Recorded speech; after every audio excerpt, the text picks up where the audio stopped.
solidified.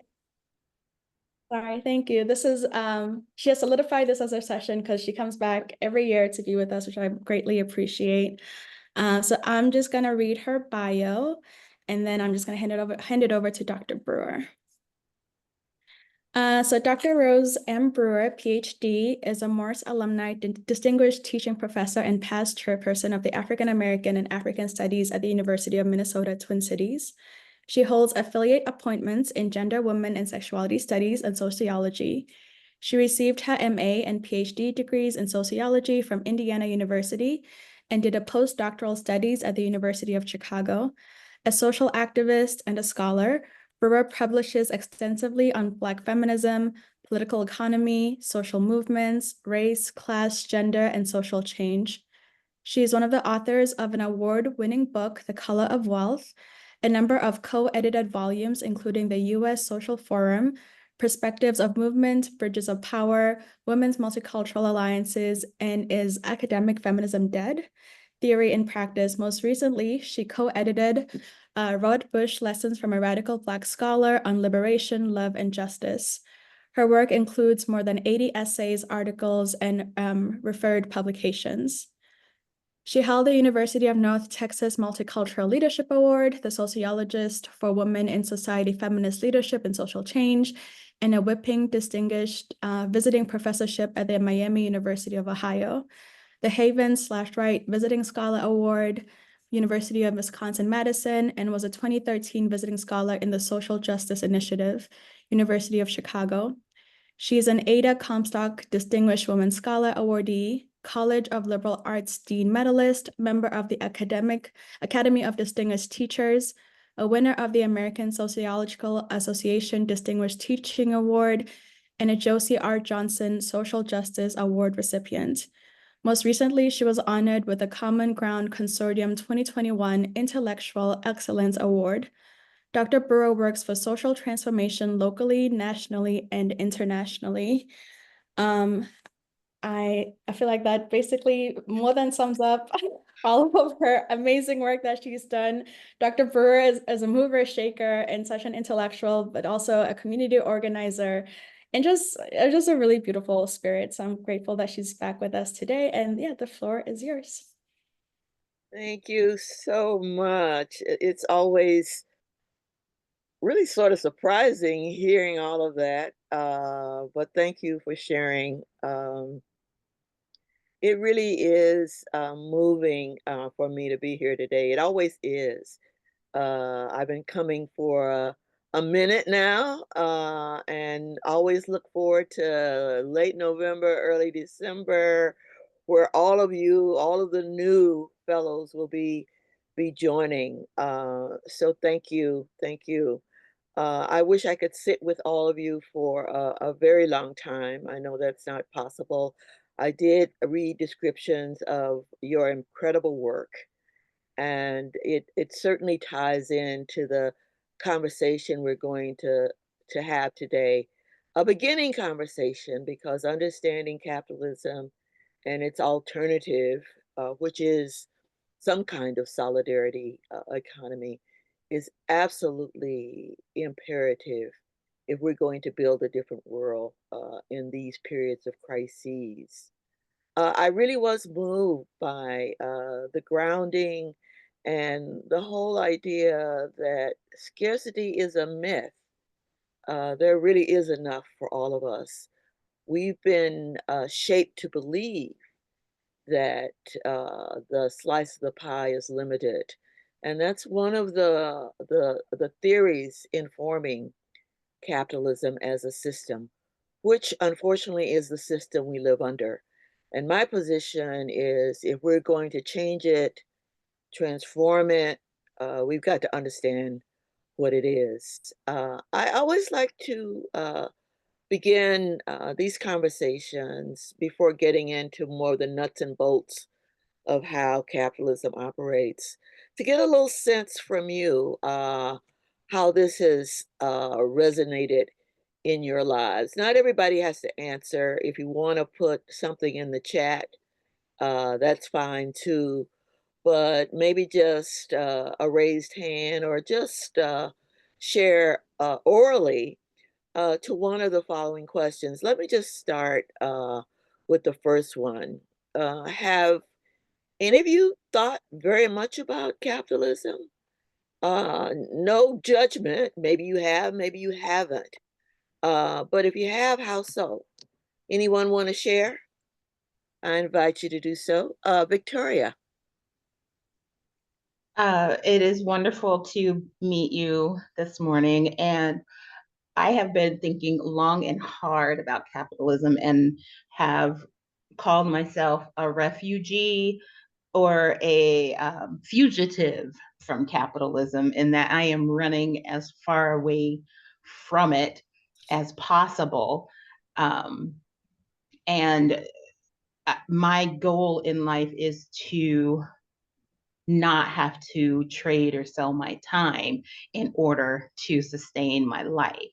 And so figuring out how to do that goes against capitalism, and that we need to be producing if we're going to have any value. And I think that's just the wrong way to think about humanity. Beautiful. Oh, Dr. Brewer, sorry. Someone asked if you could also restate the question. Sorry for the interruption. Yeah, the question is, have you thought very much about capitalism? And if you have, how so? You don't have to have thought about it as a system, as an economic system, but yeah, that's the question. Anybody else? And if I mispronounce your name, please correct me. No, no worries. But I think it's Sheeple. Is that correct or not?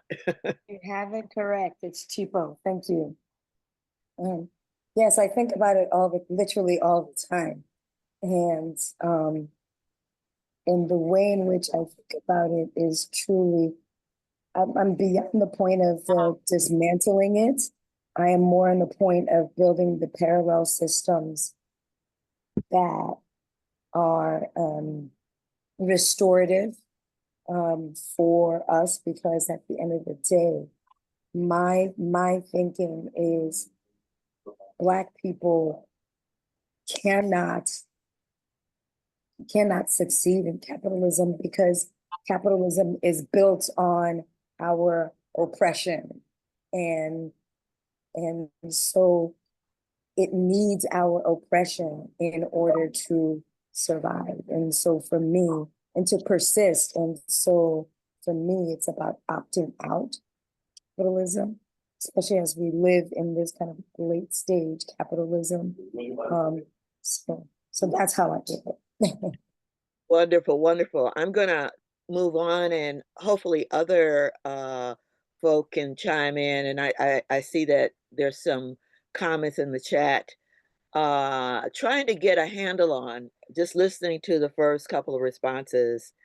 Y'all seem to know what this system is about and how important it is to change it, to dismantle it. But if you were to describe two or three features of capitalism, what would they be? I've heard some of those already articulated, but anyone want to share one, two, three features of this system? I'm going to go a little bit deeper into the specifics of how it has worked and some of its history. Anybody want to take that on? Monica, if you're speaking, you're muted. Oh, can you hear me now? We can hear you now. I really liked what Victoria said about not having to trade or sell your time to sustain my life, because that's how I feel right now. I'd like to have a more relaxed lifestyle. It feels like it's just so fast paced having to work 40 hours a week. It's just like slavery in a different form, it feels like. And also, I'm reminded about what another participant said. I think it was Keegan, that she went 9 months without spending any money. And I was like, oh my gosh, I wish I could do that, because I find myself being a consumer without even like I try so hard not to spend so much money, but it just happens so easily. So that's kind of like how, and I always think about it too, because I just want to spend less. I wish I could not be such a consumer. Yeah. Yeah, absolutely. I see in the chat, Venetia, deeply programmed, and that's the point. This system, we're gonna, as I said, talk more about it, but what we might call built-in obsolescence, programmed to be wasteful, not to recycle, programmed to consume, because the old is not valued. Do you need that iPhone 15? Well, the ideology programs us to think we might, and they might do a tweak, they may not do a tweak, but that's every product. And some of it is built into typically after so many years, it's done for. So that's a very, very important point around the consumerist ethic, because it's a system that depends on our buying and incorporating the idea that we have to buy. Maybe we can take one more, and I'm going to shift the question to how do you think capitalism has impacted our community, the Black community, the working class community, the film community, however you identify, or all three intersectionally? Anybody want to take that? How has that? We heard from the I position, the consumerism push. How, as a whole, do you think our communities have been impacted? Wonderful point. Victoria, I'm going to let you facilitate this session. Victoria, Victoria put extractivism, which is, we can talk more about that. Extraction, absolutely. You've already spoken. I'll come back to you though, because that's such an important point. Anybody want to share how they think it impacts our community? Another voice we haven't heard. Uh, is that S. Gonzalez? Hi, yes, it's Scarlett. Well, I Okay. guess this goes a little bit with what I was originally gonna say, which was like feeling guilty. Because like, I mean, these are like my thoughts around capitalism, but it also extends to what I also feel like goes into our communities, which is a lot of times I do, consume, I do go on Amazon and I do use like platforms that I don't think that are best for our community or for even other communities as well. And sometimes I feel guilty and I feel like I'm taking away money that I could be given back to our community. But then the way that capitalism works, sometimes it almost feels like that's like the not just the easiest choice, but like with my lifestyle and like how fast paced it is and being a working mom and like never having time, it's just like what's gonna get me by, but it's not necessarily like what's best for the community. And then like there's feelings of guilt of I really could be using my money or like this little bit of power that I do have in a better way, and then it's just like difficult. So yeah. Yeah, wonderful. Venetia, and then we'll go back to Victoria. You had something in the chat.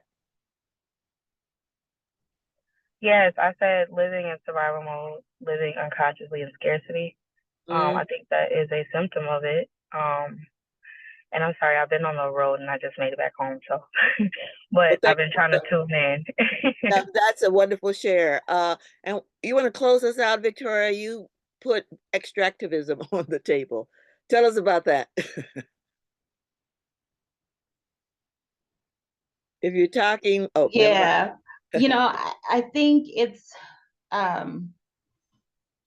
when I think about extractionism, I'm thinking about how exploitative all practices are within the capitalist economy, in that it is a take at the expense of everyone, who is not at the very apex of the system. And it's, yeah, it just, there's never enough. We can never give enough effort, time, nothing to satisfy it.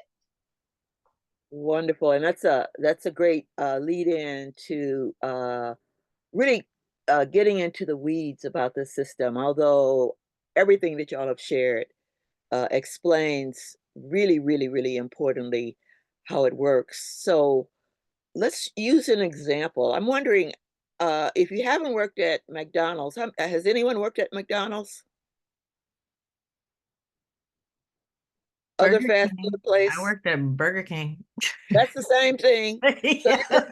you could substitute Burger King, Yep. like any of them.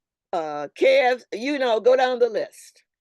But anyway, I'm going to screen share and talk about, I would say, the core feature of capitalism. Now, it does change over time, and we have to be clear about that in terms of how it extracts, going to Victoria's point, but it always extracts our time, our labor, our spirit in a lot of ways. I could hear that in the voices of folk who, why do I have to work so much? And it's going to really be more painful when you realize you're working so much and how little you're getting, but how much you're giving to the people who own this system. And we're going to walk through, and I'm going to use the McDonald example, but as I said, it can apply to any kind of work, whether you're a healthcare worker, whether you're a cook, whether you are, you know, a mechanic, the whole range of work that makes this society and the globe run. So let me see if my screen share works. All right, let's see. I think so.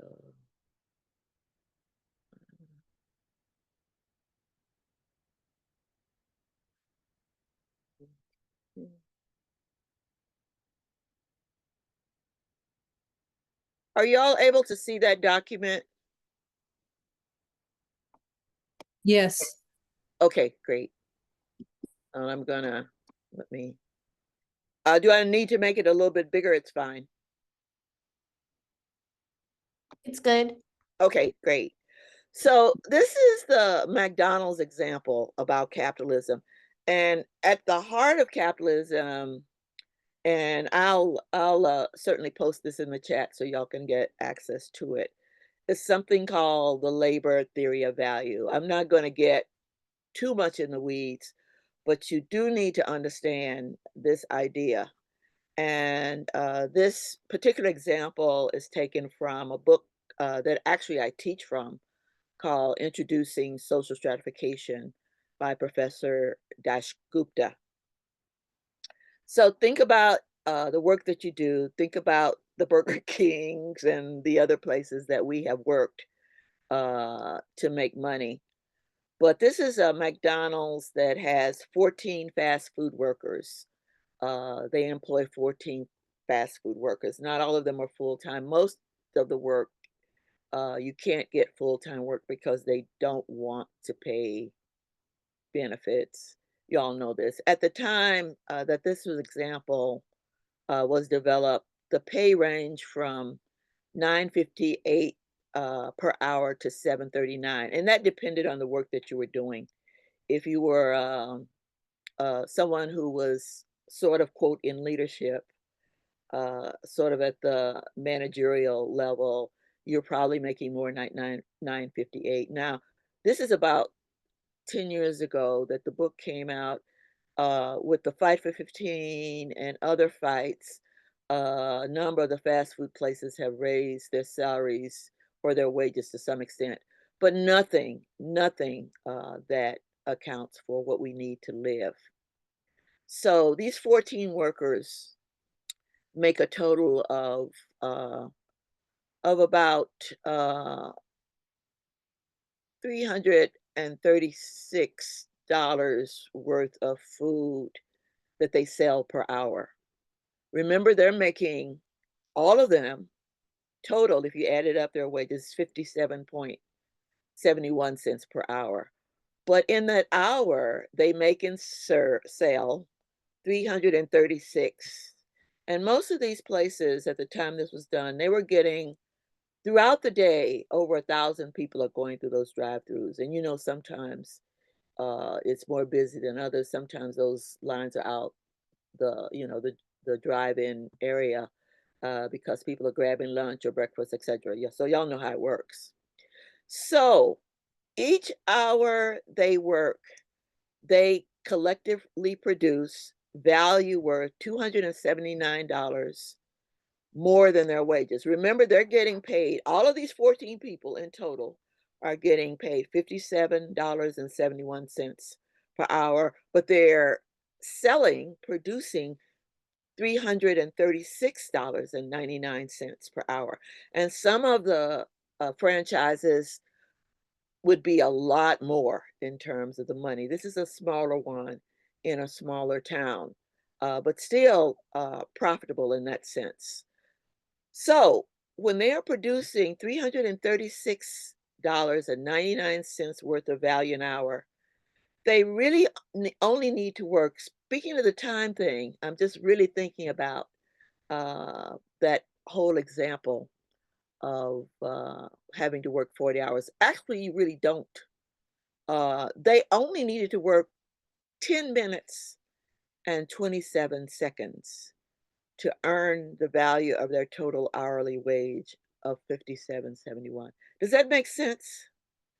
They're they're producing all of this in terms of time. Instead of 60 minutes, they were only needed, if they were paid fairly, to work 10 minutes, a little over 10 minutes. This is what economists call, or political economists call, necessary labor time. Now, you don't have to remember all of these economic terms, but it goes back to the way extractivism happens, how they take surplus value from us. And this is every capitalist firm, not only McDonald's, but all of them. So the time required for revenue to pay for their wage is only 10 minutes. And just to walk through it one more time, this is calculated as the total hourly wage of the workers divided by the total hourly revenue they produce. I kind of walked through that. So they produce $336.99 divided by what they were paid, $57.71, by the 60 minutes, which produced the 10 minutes that they actually needed to work. Thus, in 10 minutes, 27 seconds, the workers earn the value of what they produce. The rest of the time, and this is key, they are not working for themselves. What they produce in another 49 minutes. It said for them to really get paid what they're worth, they only had to work 10 minutes. 10 minutes. Like they work at the job for 10 minutes. That's how much like their value exactly of that job is. At that, if they were paid at this amount. Come on, Lee. Come on, girl. So what they produce in that other 49 minutes does not belong to them. This is the surplus value. This is what capitalists this is what capitalism is about. They want this. The profit of the workers' employer, which in this case is McDonald's, originates in the surplus value. Y'all get that? This is what they keep hidden from us as workers. This is the lie that the Donald Trumps and all the rest of them tell. Every hour they work at this McDonald's, they make $279.28 worth of profit for the employer. But this is the trick. But they can't quit at the end of the 10 minutes. That might be the natural thought. Well, if you only need to work 10 minutes, bye. Doesn't work that way, because we've sold our labor to that employer at its hourly value. That's the only way we can get employed, right? We are employed either 40 hours a week or 30 hours, but we can't, if we can do that work in 10 minutes to produce ourselves. The contract doesn't allow us. They have the power. They make the decisions, the term, not only the wage, but the terms of the work, the breaks you get, whether or not you can leave early, whether or not there's an emergency and you have sick. You all know all the features of the system that's not in our hand. So at every step of the way, and we can break down all the things that go into a McDonald's franchise. The machinists who made the fryers and ovens, they just didn't, the capitalists didn't make them. So how you gonna fry those burgers or those French fries? They had to be made.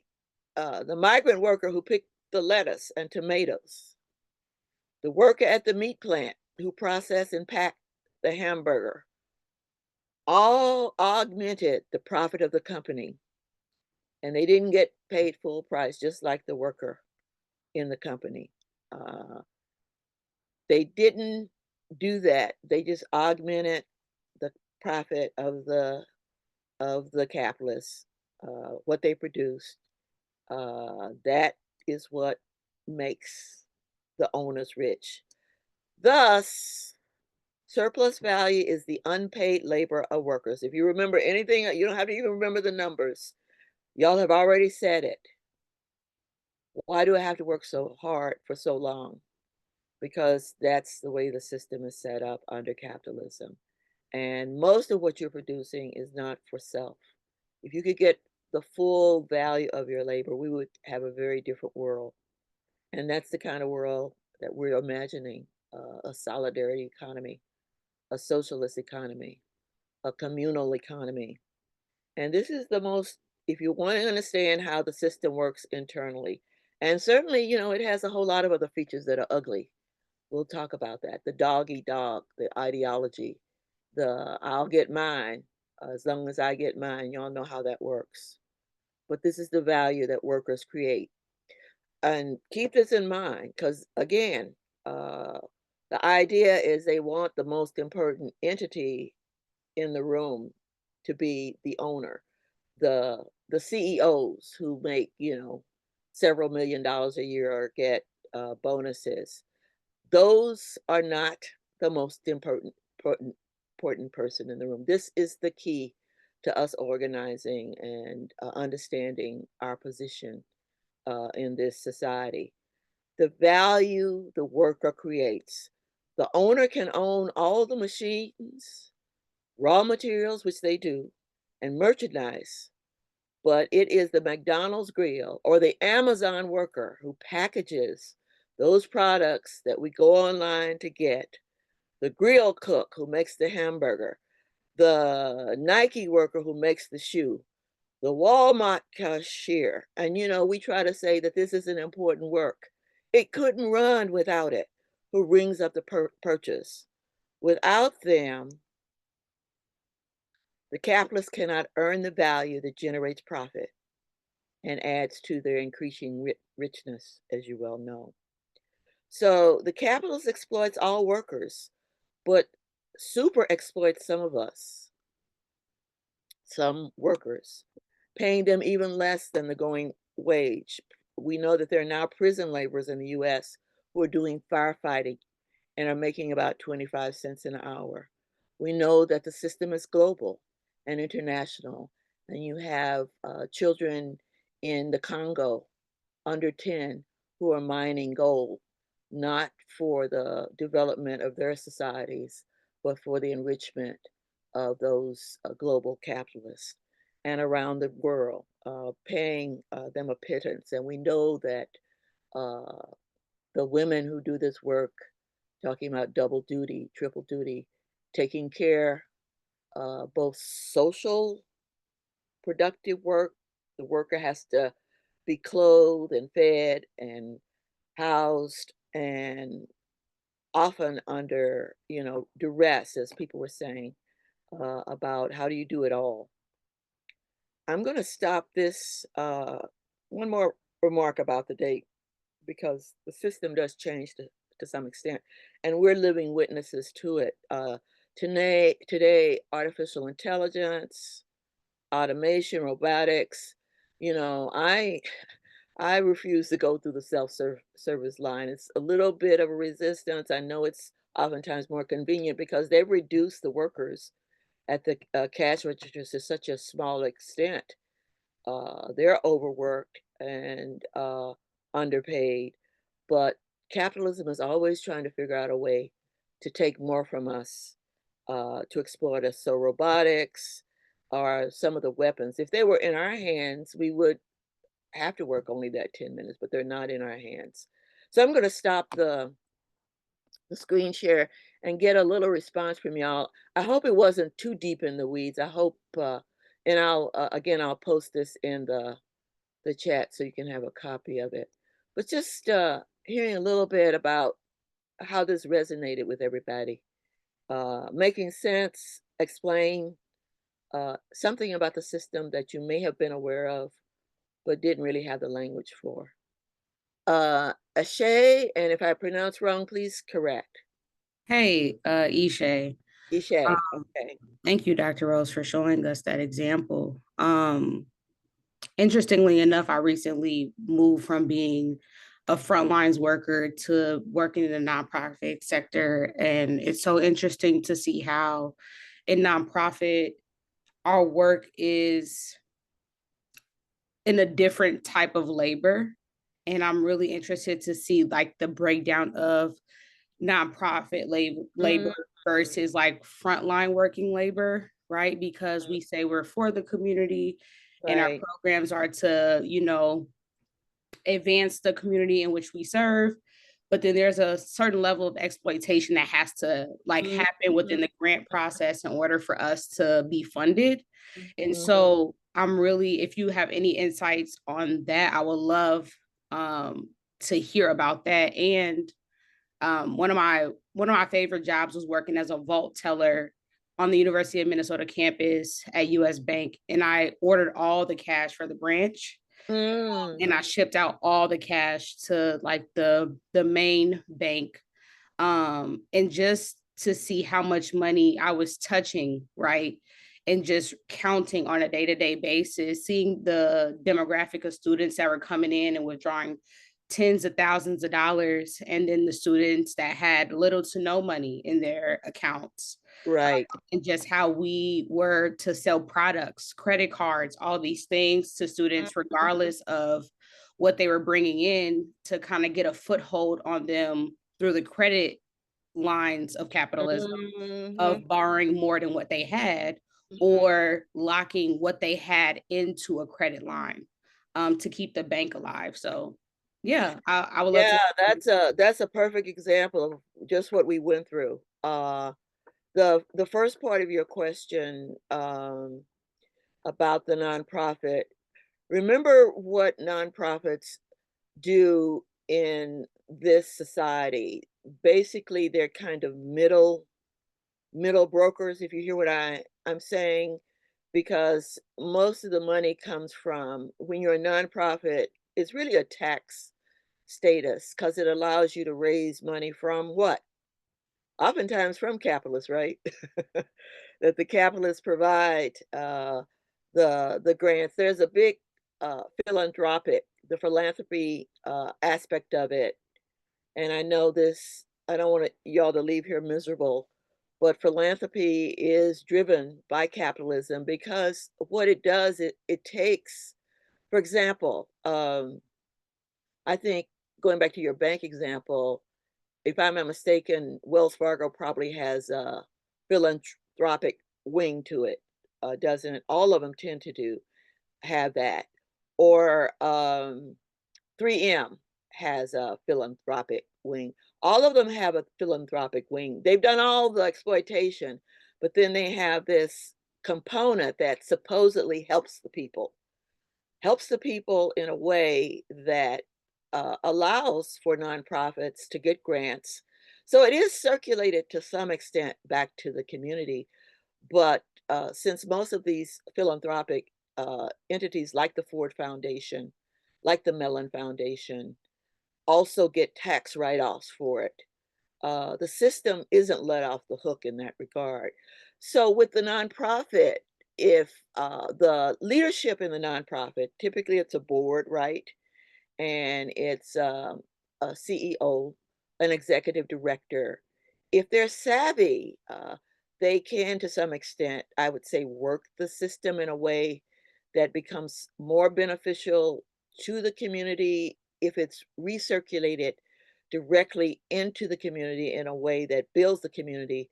But typically, it doesn't work that way. And I've been on enough nonprofit boards to know that a lot of the resources go into salaries. And I've just been shocked recently, Ishe, and I don't know if this is familiar to you, that what once upon a time were more modest salaries by executive directors, now many of them are in the six-figure category. I don't know if y'all have seen that.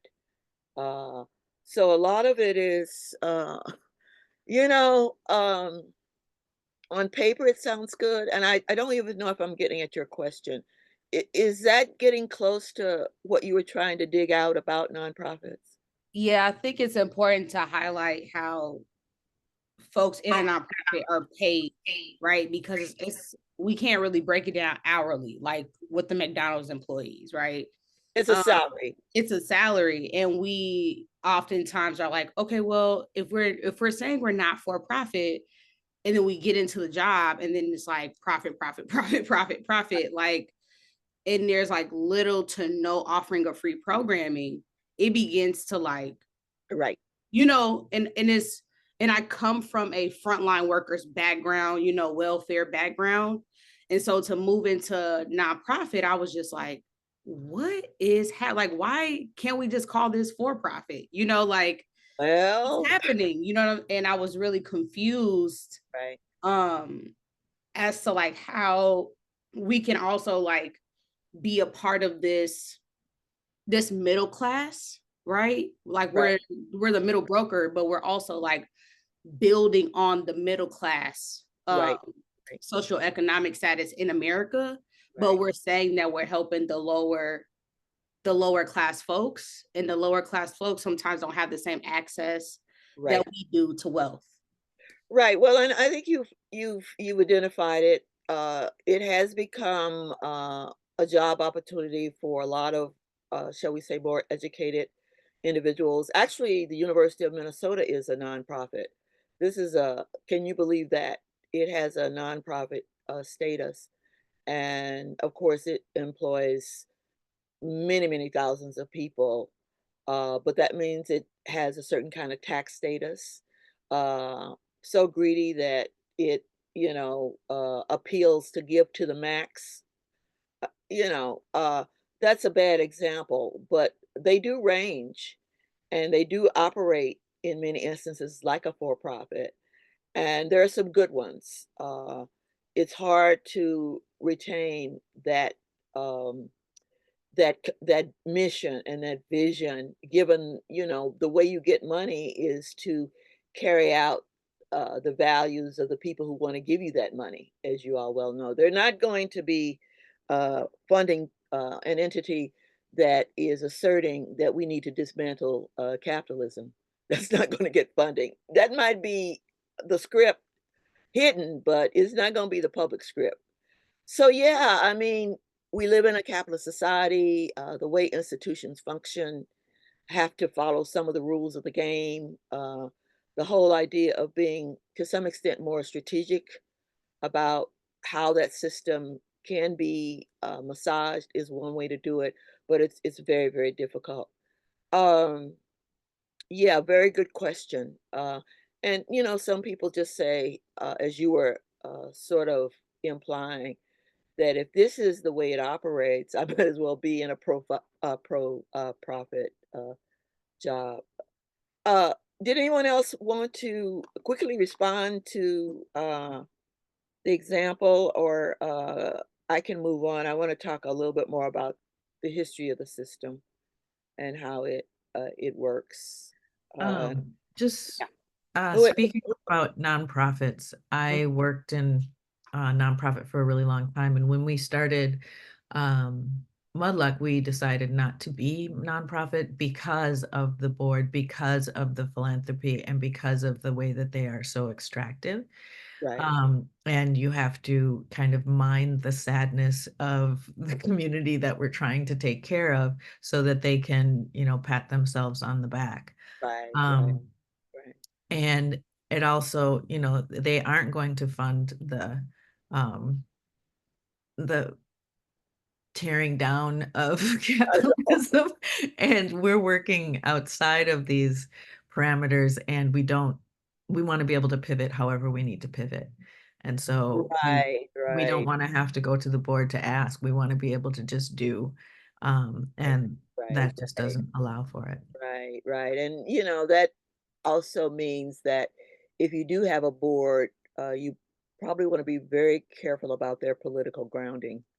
You know, some of them are savvy enough to get board members who understand, whether it's publicly stated or not, what the real deal is and what these resources should uh, go to. So it's a leadership question. I won't put all, you know, nonprofits in the same category, but more and more, what you just described is the trajectory, because obviously it's gotten more and more difficult for nonprofits to sustain themselves. So, you know, it's all a part of an institutional arrangement that, as y'all are imagining, as I was reading some of the work that you're doing, uh, it's just a different vision. And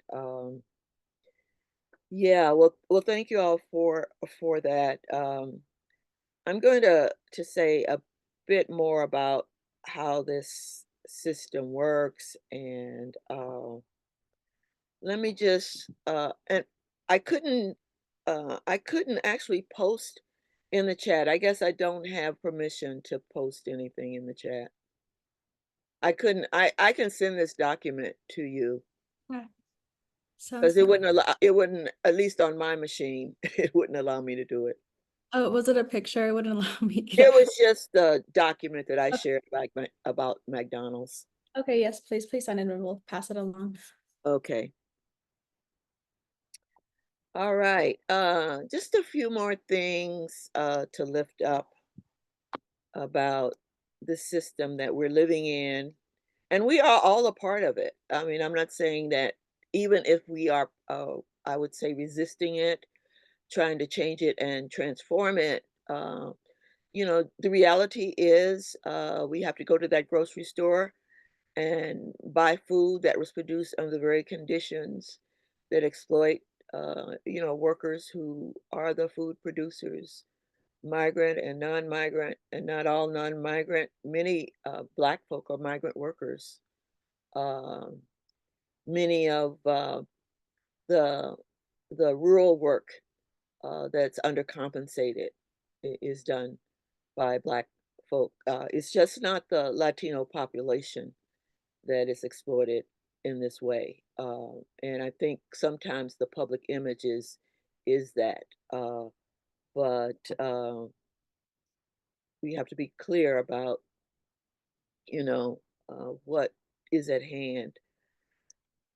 And I know, you know, most analysis, at least when you're talking about the Black experience in the United States, begins with enslavement, but that's not the end of the story. Slavery, of course, happened throughout this hemisphere, including the Caribbean, including Latin, South America. Some of you may know that the most enslaved Africans were enshackled and are now in Brazil. Brazil has the largest African descendant population, which, you know, gives us pause to not make um, the US case, I would say, special in that way, although it's a very important case because of the way the US developed as a slavocracy, and that shaped all across the world how African people and others have experienced this system. But uh, there would be no capitalism without slavery. Uh, and, you know, at that time, it wasn't formally capitalism, but the production that came from cotton and sugar, etc., uh, was made possible by slavery, by enslavement, by that whole system that Some people call it the takeoff capital. Some people call it primitive accumulation. Uh, but you know, that's a time we're talking about exploitation of workers' wages. Slavery meant you didn't even have to what pay a wage with the most rudimentary of clothing, the sparsest of food, the worst of shelter. Uh, so it is hyper exploitation, hyper extractivism that set this system off the ground in this country, although it had been in motion since the 15th century with the Spanish and the Portuguese who came and, you know, seized indigenous lands. And as you all know, in this society, the genocide and the seizure of lands of Native people. We in Minnesota, I know not all of you are in Minnesota, are on Dakota lands that were seized in Ojibwe uh, and for the interest. And even though Minnesota was not a slave state, it certainly was connected to enslavement.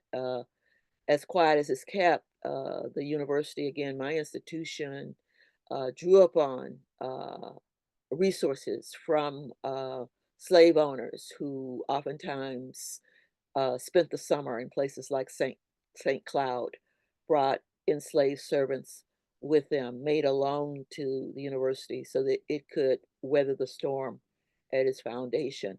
So there's really no innocence across this country, Southern base, but the entire society in terms of from sea before before the uh, the not only the native lands but the Spanish lands were captured, ultimately sea to so-called shining sea. Um, so there's a now 600-year history, and of course that exploitation continues today.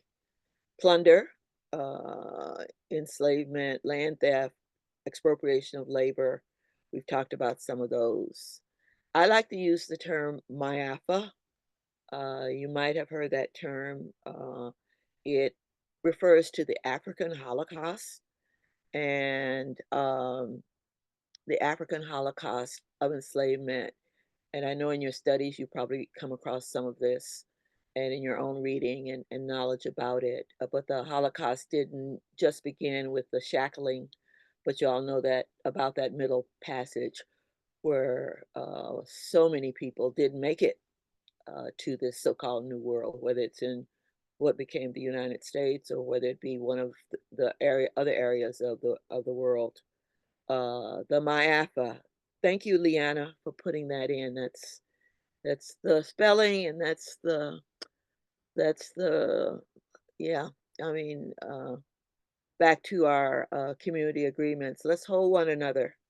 It's not a pretty conversation, but it's in this context that the current system was built, and the desire for sugar, and of course, ultimately King Cotton. Uh, this country, as a colony of Europe, of Great Britain, of England, enable the expansion of Europe. I work with an organization in my political work where we call it the Pan-European Project. So, and that struggle is still going on now, with the French charging the Haitian people when they liberated Haiti, uh, charging them reparations for their military loss. And some of you may be aware that Haiti had to pay those reparations until very, very recent into the 20th century. And now, of course, they're still paying the price for it. So it's expansive in that regard. The growth and cultivation of sugarcane, of tobacco, of cotton, of all those products, of rice. Didn't know how to grow rice, but the rice growing areas of Senegambia and West Africa made that profitable product in this country. Louisiana, the Georgia Sea Islands, some of you may have been in Savannah, Georgia. All that was rice growing country created by enslaved Africans. So yeah, this might be fairly familiar history, but you know, when you think about how much enrichment, and let me just lift up a little bit of some of this enrichment uh, coming out of that, and banks played a big role in this. Banks and you know, the financialization of the system. This has been at the heart of the exploitation and the institutionalization of racism in the United States. I don't know if people have been on Wall Street, been in New York City, but that was a slave uh, exchange. And the financial sector of Wall Street, uh, it's estimated that 40% of the cotton grown in the US cultivated by African people uh, provided the money for the financial firms that now are we know as Wall Street. There is no innocence. So shipping bills, businesses, they had to build those ships. They had to build the things to steer those ships. Insurance companies, you might be aware of some of those. They insured the enslavers. There is not any business, and including higher education institutions, that didn't play a role. Harvard, in fact, uh, in its inception, predicated its funding on the slave trade. So it wasn't just the Southern plantation owners. Um, there's a lot of material. Thanks for posting my book, The Color of Wealth. We get into a lot of that history in that book. If you get a chance to take a look, please do. Actually, I was born in Tulsa, Oklahoma. You might know that as the so-called Black Wall Street. And talking about terrorism, the terrorism that hit the Black Wall Street community in 1921, burned it down, destroyed the prosperity. And so that meant the heritage, the transfer of wealth didn't happen.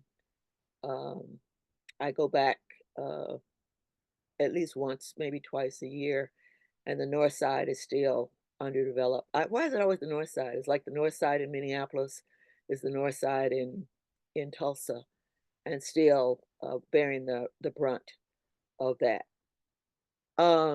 Just a couple of other things that I might want to point out about this history.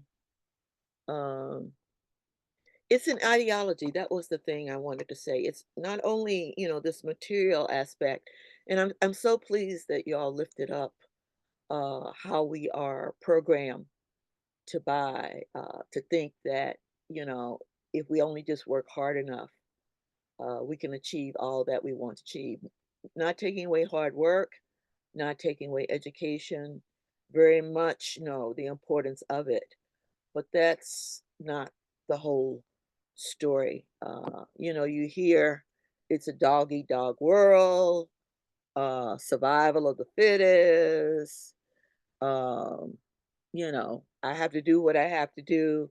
And, you know, y'all might come from families or chosen or your birth families where those weren't the attitudes. And, you know, one of the hopeful things is a lot of the community, not nearly as much as historically, but still buy into those values. Certainly, there's a need for deeper uh, reminder, as well as lifting up the social practices that held a very, very, very difficult uh, set of circumstances for our people together.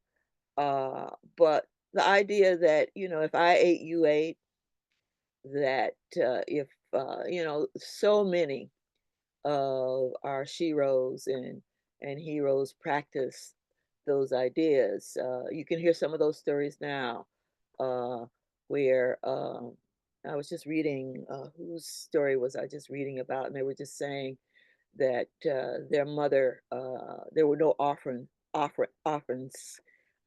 having a hard time saying offering this morning in their community because if a child needed a meal or a bed to sleep in, open up the space for them, and you know that's still a value in some instances. And in reading the products of the product of that.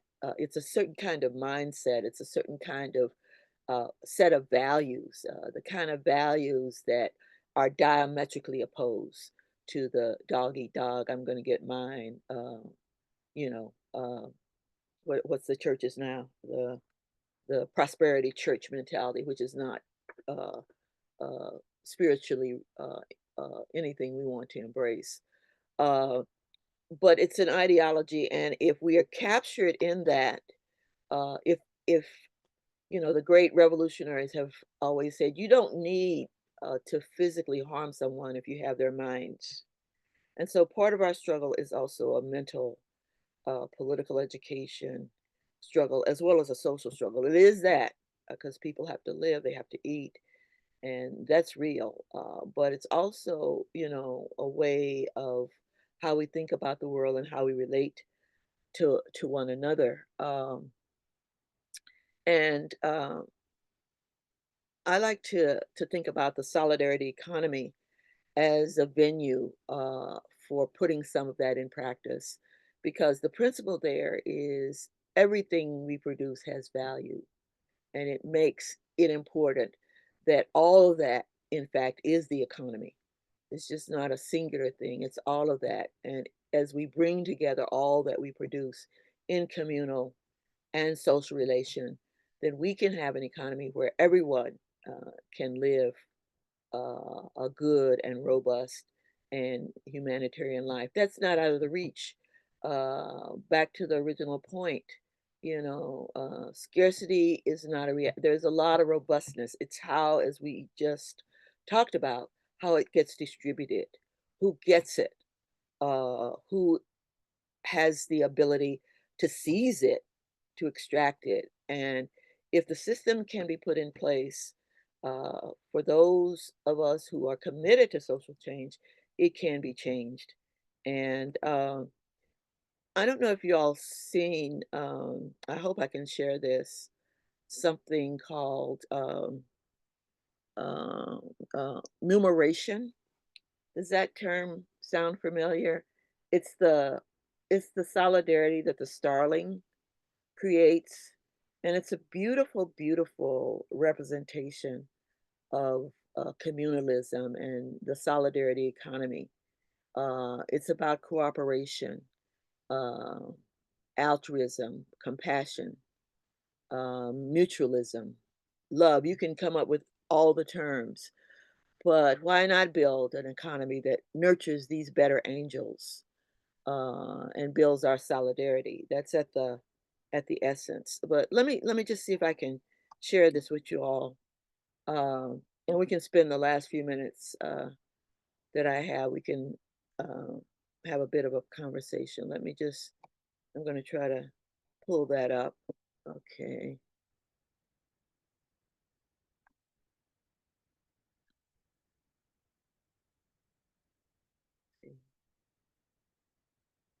All right. Let me see if I can share this.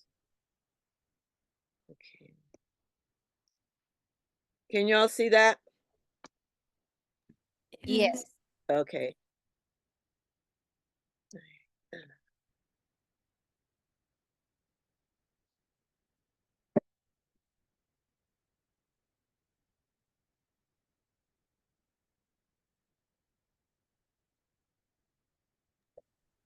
Can you make it full screen? I was trying to do that. Is there sound that accompanies this, Dr. Burr?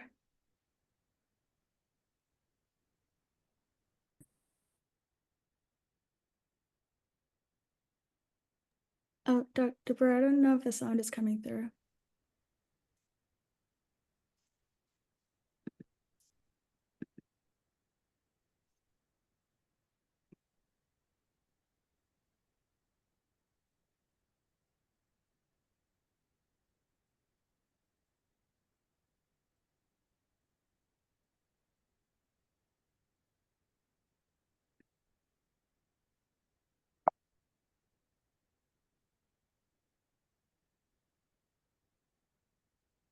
Oh, Dr. Burra, I don't know if you can hear me. Sorry. I'm sorry, the sound isn't coming through for us. You said you can't hear it? We can't hear the sound of the video.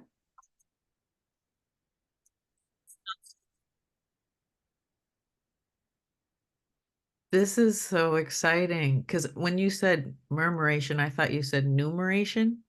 And then when you started pulling it up, Keegan and I have been talking about the murmurations, and Keegan can actually speak on it more, but it feels very synchronous. Yeah. Y'all couldn't hear that at all? No. Maybe it's because I don't know. Do you think you can pull it up? Yes. If you can send us the link, Okay, we I'll can send try you to the do link. that. Yeah, I'll do that. One Because of us it can makes share more it. sense with the with the sound. Was Okay. someone sharing something about murmuration? Yeah. Yeah, Sage Why was. don't you, while I'm trying to get this link in there, why don't you finish your I thought? think Keegan can speak to it more, but it's something that we've been talking about. Keegan, would you please?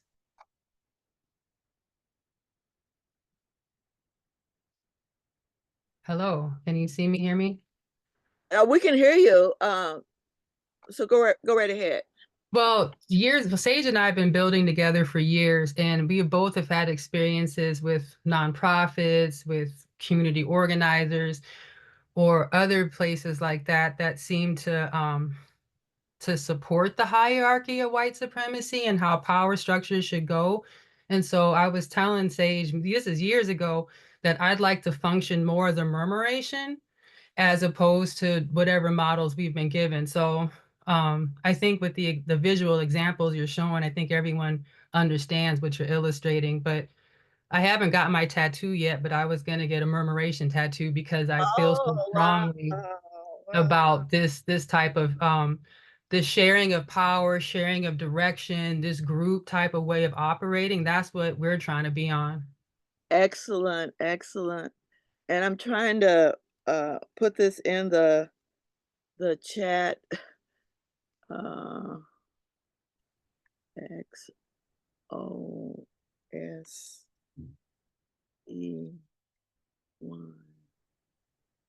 I hope this works. So I think I found it, if you'd like me to share. Well, why don't you do that if you found it? I'm just slower than slow. Is this the right one? That's it. That's it. That's it. All right, let me reshare with the sound. Oh, okay.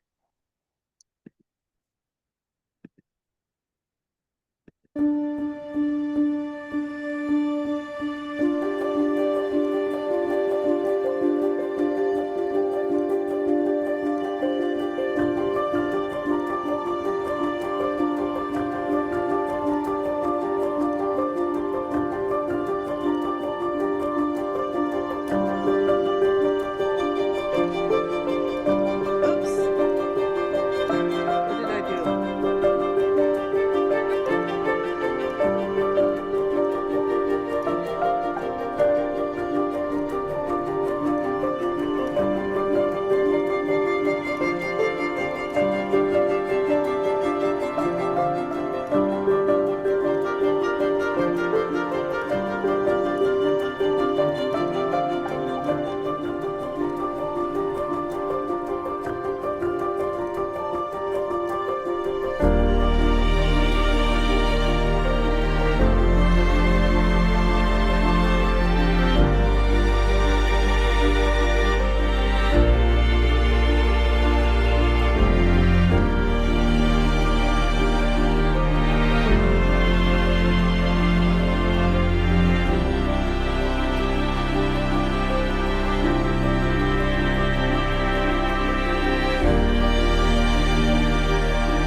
I'm Mimi Freeze. Welcome.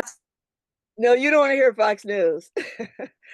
I'm pretty sure my time is up. I'm wondering if there are any questions or additional comments that people would like to make. It's been a pleasure sharing with you all. Just thank you for your work. I appreciate you. Thank you. Same here. I Thank really you. appreciate it. Well, have a wonderful afternoon. I heard y'all are going to really get into some hands-on kinds of things, right? Yeah, absolutely. Thank you so much, Dr. Thank you. And have a fantastic rest of your day. Thank you. Thank you. Bye-bye.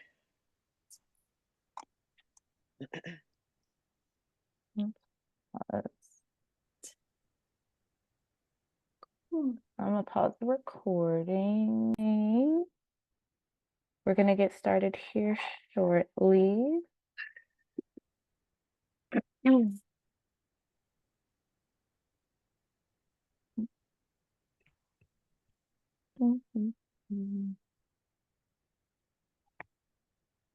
right.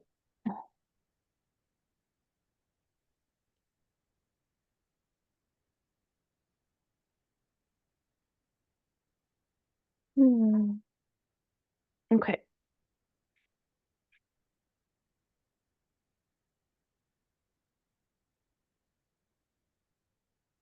Just getting some tech things, so just one moment. And we will start in a second here. Thank you for your patience.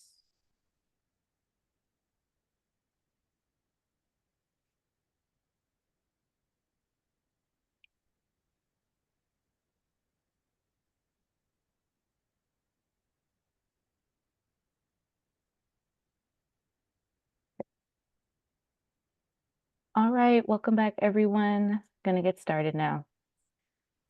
All right, so we are joined by Chris Myers this afternoon to talk about solidarity economy. Chris Myers, he, him, is an actor and cultural worker born and based in New York City. His work across mediums and sectors is motivated by the belief that creative production and cultural engagement can fortify the best parts of our humanity and enable us to build the people-centered communities we so desperately need. He is a founding member of Anti-Capitalism for Artists, a political education project, and Theater Workers for a Ceasefire, a Palestine solidarity formation. This Instagram handle is at Chris Myers Inc. Welcome, Chris. Thank you for being here. And I can start sharing screen here. Just one moment. Welcome. Thank you for being here, and I'll pass it to you. Thank you for that warm introduction. Good afternoon, I think it is. I'm in a different time zone, but I think y'all just passed the noon mark, so good afternoon. And yeah, I'm really excited to be here. That introduction was the basics, but I just want to add that today is about a kind of one-on-one overview of the solidarity economy. It's not going to be exhaustive, but I hope we have some time at the end for some questions, which maybe can help us get going with more than just the one-on-one and know where to look for that. I also want to flag that this presentation was developed with my good friend and comrade Shruti at art.coop, which is a solidarity economy formation specifically focused on artists. And we developed it originally to present at the New Economy Coalition, which is another great organization in the solidarity economy. Just want to shout out the work that comes before us. See some love for Shruti in the chat. Always good to see. And I'm going to start with a little anecdote, partially for y'all, but also for myself. I'm an actor, as you heard, and I once had a rehearsal for a very big, ambitious play. And the director said, we have a lot to do and not a lot of time to do it. So we should proceed very slowly. So it's a little paradoxical, but precisely because this is so massive and it's like beyond the scope of time, we're going to try to just work through it bit by bit. Feel free to ask clarifying questions in the chat or ask me to slow down at any point. Although also keep in mind that we will have questions at the end. So if they're like big questions, maybe save them. But if they're clarifying questions, maybe just drop them in the chat and we'll address them as best we can as we go. As you can see, this is going to be the shape of the day. We're settling in now, almost done. Hope everybody had a nice lunch. First, we're going to talk about the kind of economy as it exists. And then we're going to talk about the solidarity economy, which is where we want to go. And we're going to work through that in 4 different areas: the principles of the solidarity economy, the structures or tools you might use to build a solidarity economy formation. Then we'll talk about some examples. And then we'll present some challenges as well, because we don't want to be too optimistic. We want to be sober-minded and realistic, even as we approach something as beautiful and emancipatory as the solidarity economy. So with that said, let's get into it. If we could go, please, to the next slide. So I'd like to start just with a bit of a prompt here. And this is both to hear from you all, who I wish I had more time to get to know, but also because we're going to pick up on your answers as we proceed. So this is a little question here. When you go, most of us, I assume, have to work some kind of job. Maybe we love it, maybe we hate it. Maybe we're somewhere in between. But when you go to this job, or if you can imagine previous jobs you've had, are you satisfied? And this question, you can break down in a couple of different ways we have here. Are you satisfied with how your community resources are allocated? Are you satisfied with the leadership in your community? And if you're not, what's at the source, do you think, of your satisfaction? So we could just spend a few minutes on this question here in the chat. I'd love to hear some folks' voices. If you want, you can also jump off mic. Feel free to unmute and say it out loud. Yeah, I'll jump in. I would say that I'm very satisfied. I've been fortunate in the last year to be more of an independent contractor. So kind of doing my own thing on my own time and working with organizations who align with my vision and values. And so that's been very rewarding for me, having that autonomy and just being intentional about the work that I take on. Love to hear it. Happy for you. Who else is out there?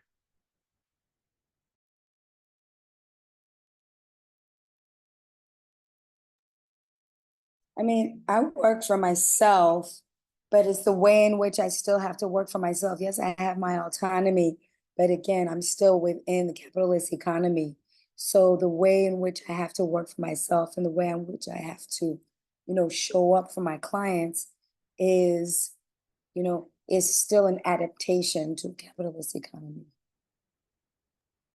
Definitely hear that. This idea, I think, of pods of refuge versus the world that surrounds us outside, and there's a tension there that I think we're going to talk to more and more. Exactly. I'm going to read what Charlotte put in the chat here. I am satisfied, but would like to see others access resources more easily. In my community outside of the work, the amount of paperwork required to access resources is daunting for some. Yeah. So this is another maybe way of looking at and I love this actually. I'm doing okay, but it's not enough that I'm doing okay. And my heart still grieves for others who have to struggle perhaps more than me. Shania, if I'm pronouncing your name correctly, says, I have the opportunity to lead an all-Black team, but it is a nonprofit that lives within the construct of the nonprofit funding for resources. Yeah. Resources, we're going to pick up on resources a lot. Do folks, I'm curious here for even folks who are like working for themselves or have a good kind of community setup. I'm also curious, is the work-life balance hitting? Because you could work for yourself and work yourself into a hole. I've done it. So I'm just curious. I was going to say the work-life balance absolutely is not working. For me, work-life balance is working in that it is, for me, not about balancing my work with my life. It is about ensuring that my work and that I do just enough work to lead my life, support my life. And so it's not, I do more nothing than I think a lot of people. And I feel very good about doing nothing a lot of the time. I could work more, I could earn more income, generate more revenue for my business. However, that's not where my priority is. I mean, for me, it's about competing priorities as well, because I have caregiver duties. And so as you look at work, is that, you know, what work is also actually valued. And so it is, you know, valued in the economy. So that's the other thing that I'm confronting.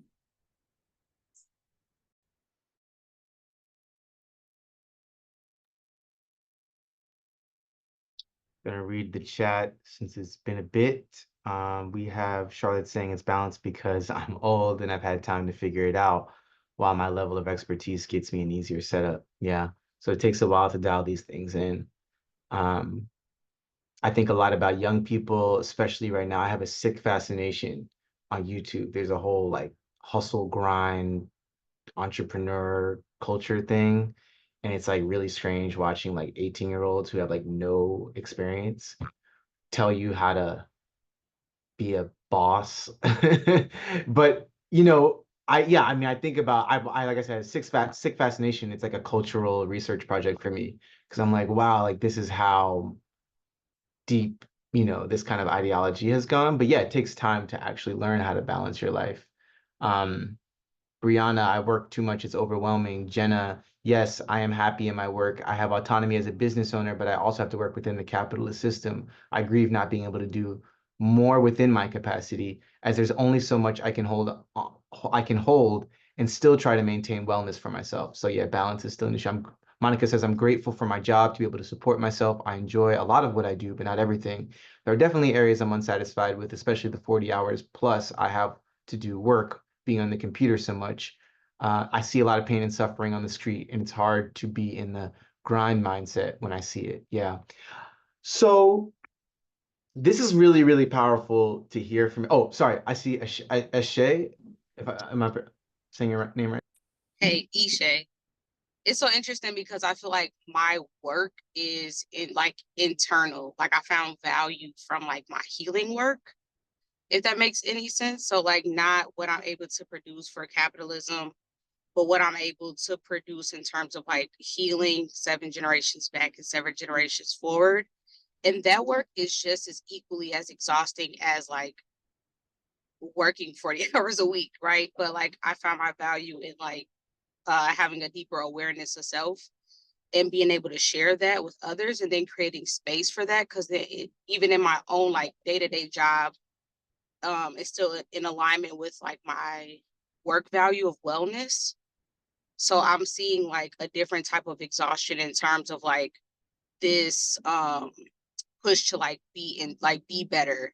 Like there's like a culture of like wellness is like being pushed and pushed and pushed and pushed to the point where I think that sometimes we don't know how to just retreat in the value of just being, which is something that Victoria was talking about in our small group. But yeah, like I'm exhausted from doing the inner work. So I'm kind of numb to the productivity of the world because the inner work has been so much. Wow, that's real. Thanks for sharing that, Ishay. And I think that's actually a really good pivot into where I want to go next. You know, these concepts of valuation, or actually, I guess the technical word is valorization versus like, or not even versus valorization, let us say labor and money, and that often they overlap. There is a value produced by our labor for money, but oftentimes there is a dissonance where, just as you just explained, some of the labor we're doing is, you could say, undervalued and doesn't come with any money. And yet we exist in an economy in which we need money to live. So what we're going to talk about first is the non-solidarity economy, right? Because by saying solidarity economy, we're kind of implying the existence of a non-solidarity economy. Some people call it the extractive economy. I just simply mostly call it capitalism, and that's where we are. And we want to start here. Some of you may know this. I'm aware that you just came from a session earlier that I believe talked about capitalism, so this might be either a review or coming at it from a different way. Promise it won't take too much time, but I want to set these things up because, we want to make sure that we're not being too idealistic in our approach to the solidarity economy. We want to know where we are and not feeling like we're just going to hop, skip, jump, snap our fingers and be in some magical utopia, but that we're actually going to have to pivot from the very real limitations of the here and now. People say, oh, wouldn't it be so good if we had a bunch of, small scale farming instead of all this big agribusiness? It would, but this planet has way too many people for us all to keep gardens in our backyards and think that's going to feed everybody, right? So we need to figure out how to pivot away from where we are now. And that requires knowing where we are for its good, bad, and ugly. So if we could please go to the next slide. What is capitalism? So some of you might have an answer for this ready-made, but I'm going to work through it, picking out some of the big components. One of the big features of capitalism is commodity production. There was a guy named Karl Marx who wrote a book called Capital. He actually broke it into 3 parts. But the first part, volume 1, starts with a sentence that reads, and I'm going to put it in the chat too. The wealth of societies in which the capitalist mode of production prevails appears as an immense collection of commodities. So we clearly live in a society in which the capitalist mode of production prevails. And if you look around you, wherever you are in the world, look around you and look at all the objects that you can see. It could be your computer mouse, your monitor, the desk that's on. I have a bookshelf over here. I have an air purifier, garbage can. For some reason, I have my screwdriver out on my table. I even have beautiful crystals. But they're all commodities. They're all things that I bought in a store somehow, some kind of store. Maybe it was an online store, whatever, farmer's market, but the vast majority of these objects is my own mini immense collection of commodities. And this wasn't always the case. If you turn the clock back 500 years ago, before capitalism existed, and it's only that old, you might have had more things in your world that you made yourself, right? Or you made and you traded commodity for commodity. You didn't necessarily have to buy it for money. So let's break apart what a commodity is. This is really important. Every commodity has 2 attributes: its use value and its exchange value. The use value is what utility it has, what usefulness it has to the person who owns it. And the thing about use value is it's entirely subjective. So what's useful to me and you don't have to be the same for it to be a use value.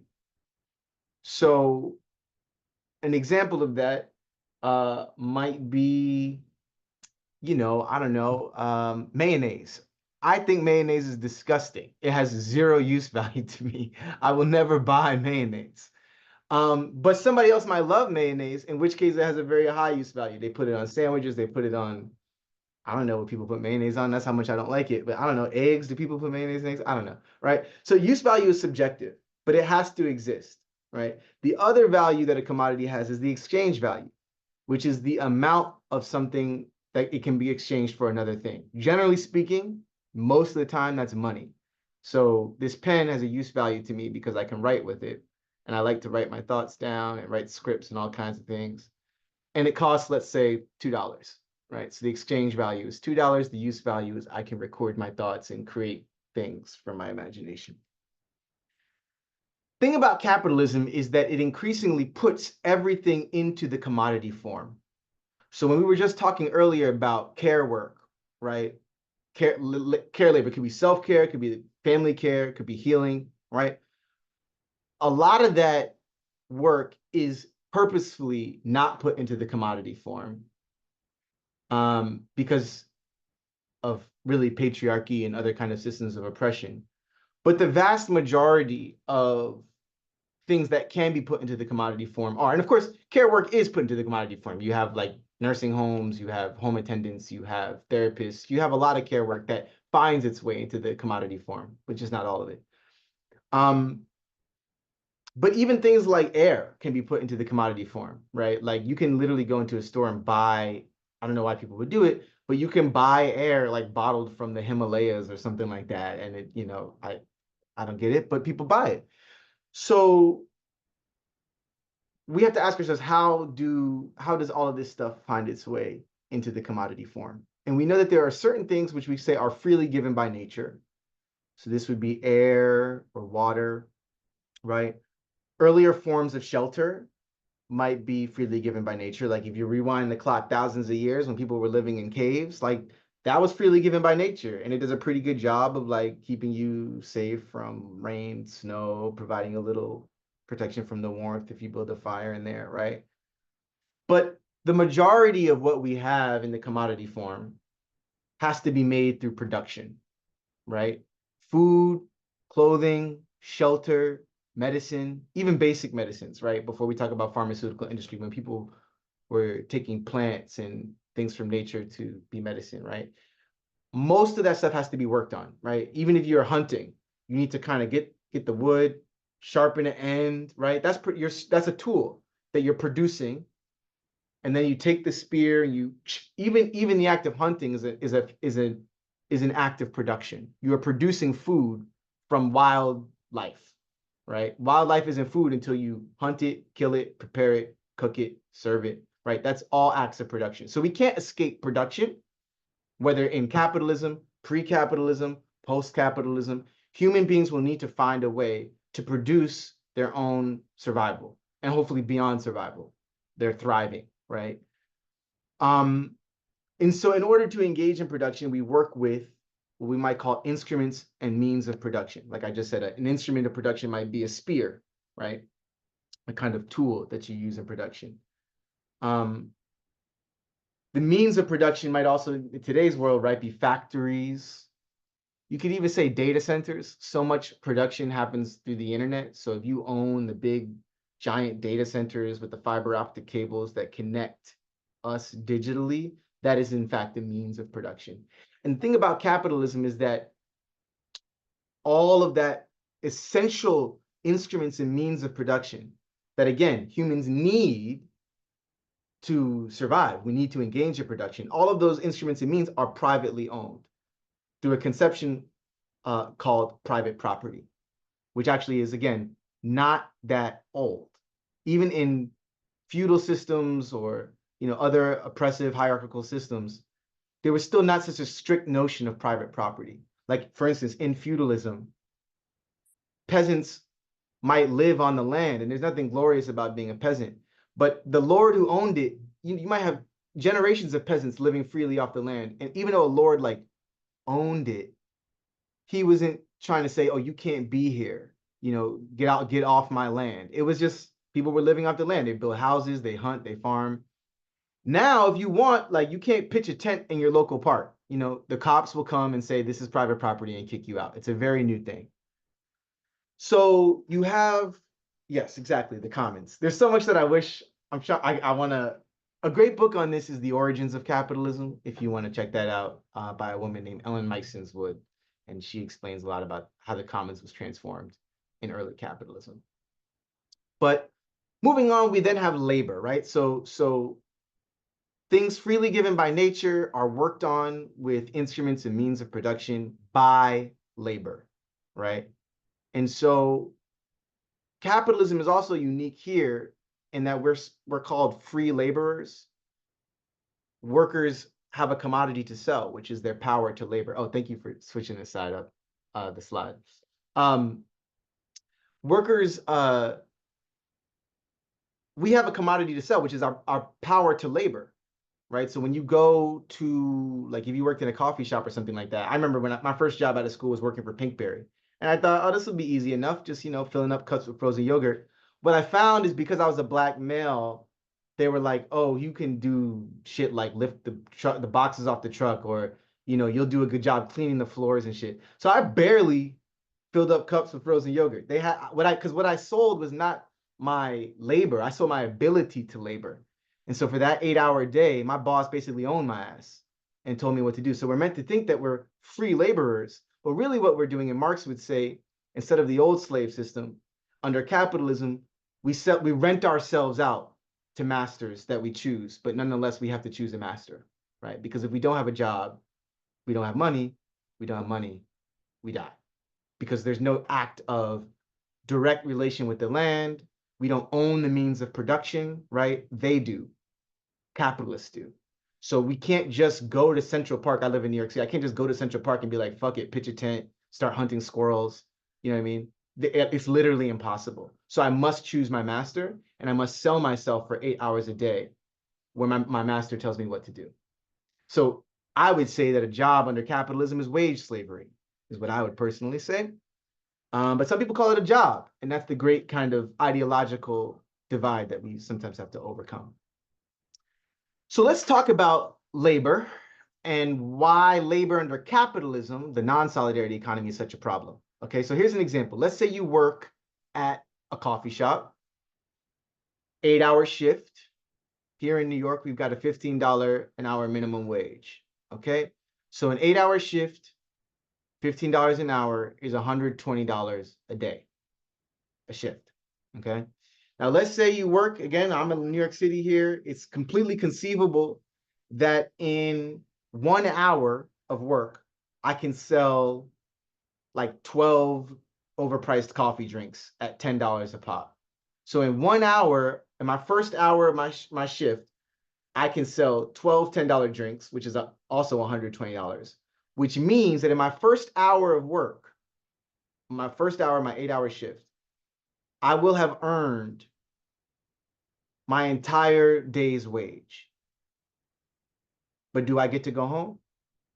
Because I mean, capitalism is supposed to be fair. So if it's fair, I earn my wage in 1 hour. I should be able to go home, right? But of course, I don't get to go home because, again, I sold myself for 8 hours. It's a contract, right? It's a commodity that I sell. I get a contract, I sign it.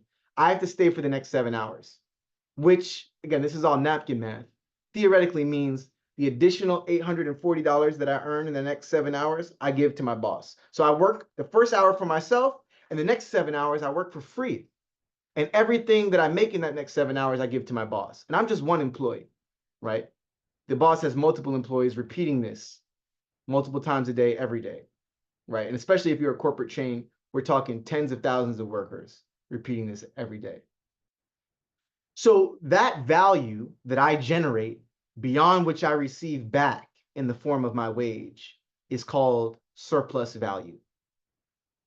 And the problem with capitalism is precisely this structural device, that in the world of bosses and workers, capitalists and proletariat, it is legal, it is structurally normalized to have workers be exploited, to go to work and to generate far more value than they take home. And on the other side of that, those capitalists who take that, who really don't do anything, of course, they have to reinvest some of it into the rent and the, buying more coffee supplies and whatever. But again, you have enough employees, it just keeps piling up. And what do you do with that money, right? That keeps piling up, right? Well, I don't have time to get into it in detail, but you use it to perpetuate the system, right? You have to pay for, you might put your money in the lobbyists, right? Lobbying groups that don't want to put regulations on your industry. You're going to support politicians that don't want to raise the minimum wage. You're going to support politicians that don't want to make it easier for folks to unionize. And you're also, and this is the last point here, you're going to do all kinds of things in the realm of culture and media and ideology, right? So I live again in New York City, where we have Lincoln Center, world famous arts institution.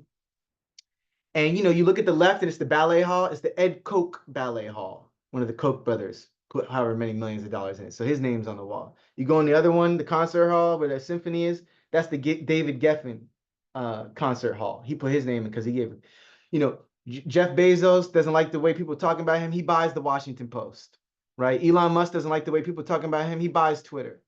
So these people are, on the one hand, supporting the arts and culture to let you think that they care about us. And on the other hand, they're literally buying, media platforms to change the tide of public opinion. And where do they get all the money to do that? They get it from the surplus generated by their workers, which they take through exploitation.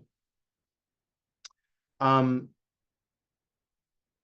that's a great overview, I think, or not a great, that's a brief overview of the problem of capitalism. By the way, can somebody remind me again what time we go till today, just so I have it? You'll go till 1:35 Central Time. Okay, 35 Yep. after. Great, thank you. Okay, so if we can go to the next slide, please. We're going to just briefly define capitalism here as a system in which one class, capitalists, privately own the means of production and exploits another, the working class, in an ever-expanding system of profit seeking. So as dark as all this is, again, I just want to remind us that it's only a few hundred years old.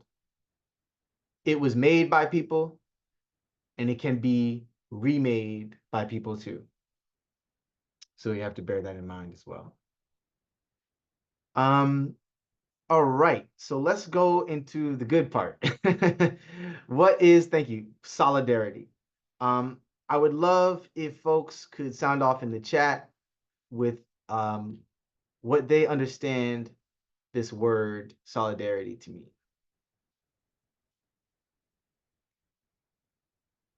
Or again, you can jump on mic if you aren't feeling shy.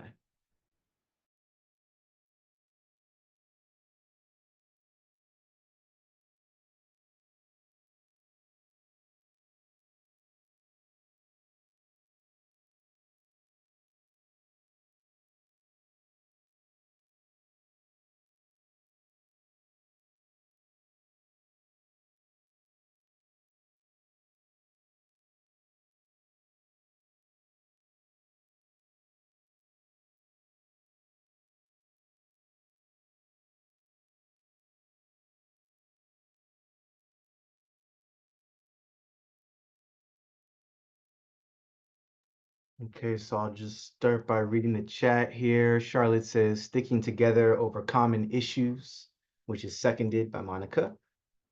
Chipo says, working in unison, co-liberative. Shania says, supporting each other and understanding how our actions affect all. I think these are all beautiful takes. If we can go to the next slide, there is, I'll also say, Venetia says a collective coming together with diverse backgrounds to support each other. Yeah, I think these are all spot on. So on the left side of this slide is an excerpt from a popular song from 1915 called Solidarity Forever. If you're a member of a union, or if you've ever been out to a union action, you might have heard people singing it. And this particular excerpt reads, in our hands is placed a power greater than their hoarded gold, greater than the might of armies multiplied 1,000-fold. We can bring to birth a new world from the ashes of the old. So when we say like our and we're asking solidarity for whom, right? Like, I don't think, correct me if I'm wrong, I mean, y'all feel free to sound off in the chat. I don't think we're saying solidarity with the 1%, right? Like, how, what is the shape of our we? Are we saying solidarity with Jeff Bezos? Are we saying solidarity with people who poison our water because they just care about profit so much, right? So one of the things I just want to add to all of these beautiful things that people are expressing is the chat is that solidarity implies, I think, a class solidarity, a solidarity among the exploited, a solidarity among the dispossessed, a solidarity among the oppressed, a solidarity among workers and those who cannot work, right? So it's not really critical to this presentation, but I identify as a Marxist. That means a lot of things, which is maybe why I shouldn't have dropped that in the middle of this presentation. But I'll just say briefly, one of the main reasons that I'm inspired by all of the beautiful, like, African decolonial Marxists and the South American decolonial Marxists, anti-colonial Marxists, and the Chinese and the Vietnamese and the Cubans and all of the kind of people of the world who imperfectly as they did strove to shake off the chains of capitalism and imperialism, right? It's not about being dogmatically in allegiance to any of these people. It's about having respect for those who dared try. And one of the things that they marched under this banner is that, workers of the world unite.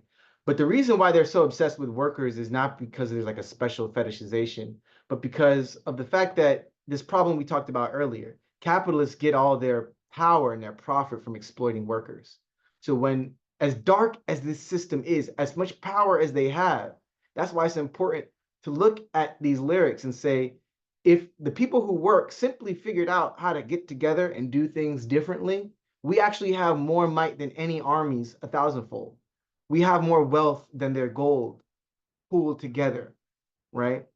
And that solidarity implies that people who can't work, even though this is a kind of structural thing we're painting, people who can't work because they have disability or they're of a certain age or whatever it might be, we understand that's part of the care that of the class care, right, with the dispossessed and the exploited. So solidarity has always existed in various ways, but it's up to our society to figure out, like, what is the solidarity of our times?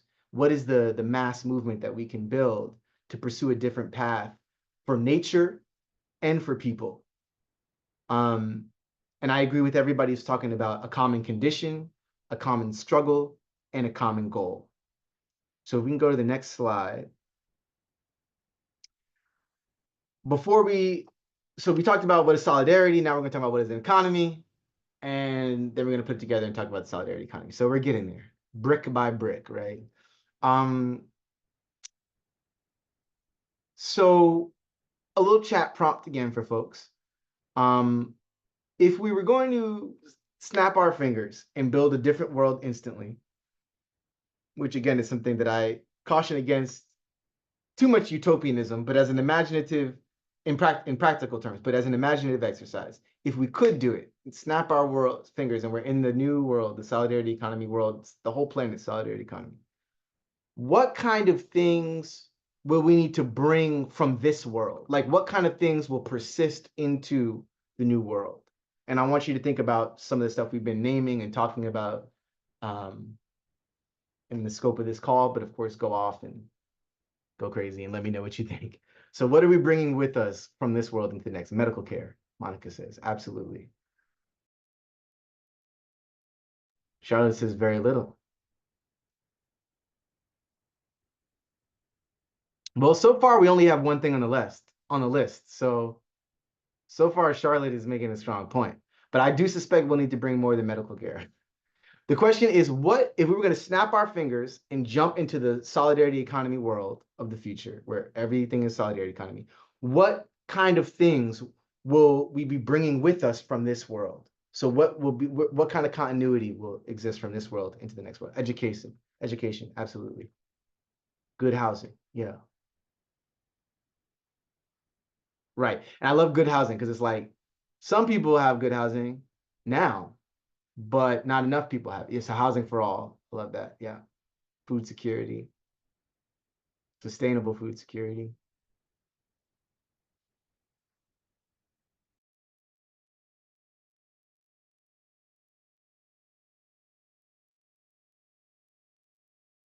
I would say art is something. We're bringing art with us, right? We're still going to make art, music, dance, painting, theater, jewelry.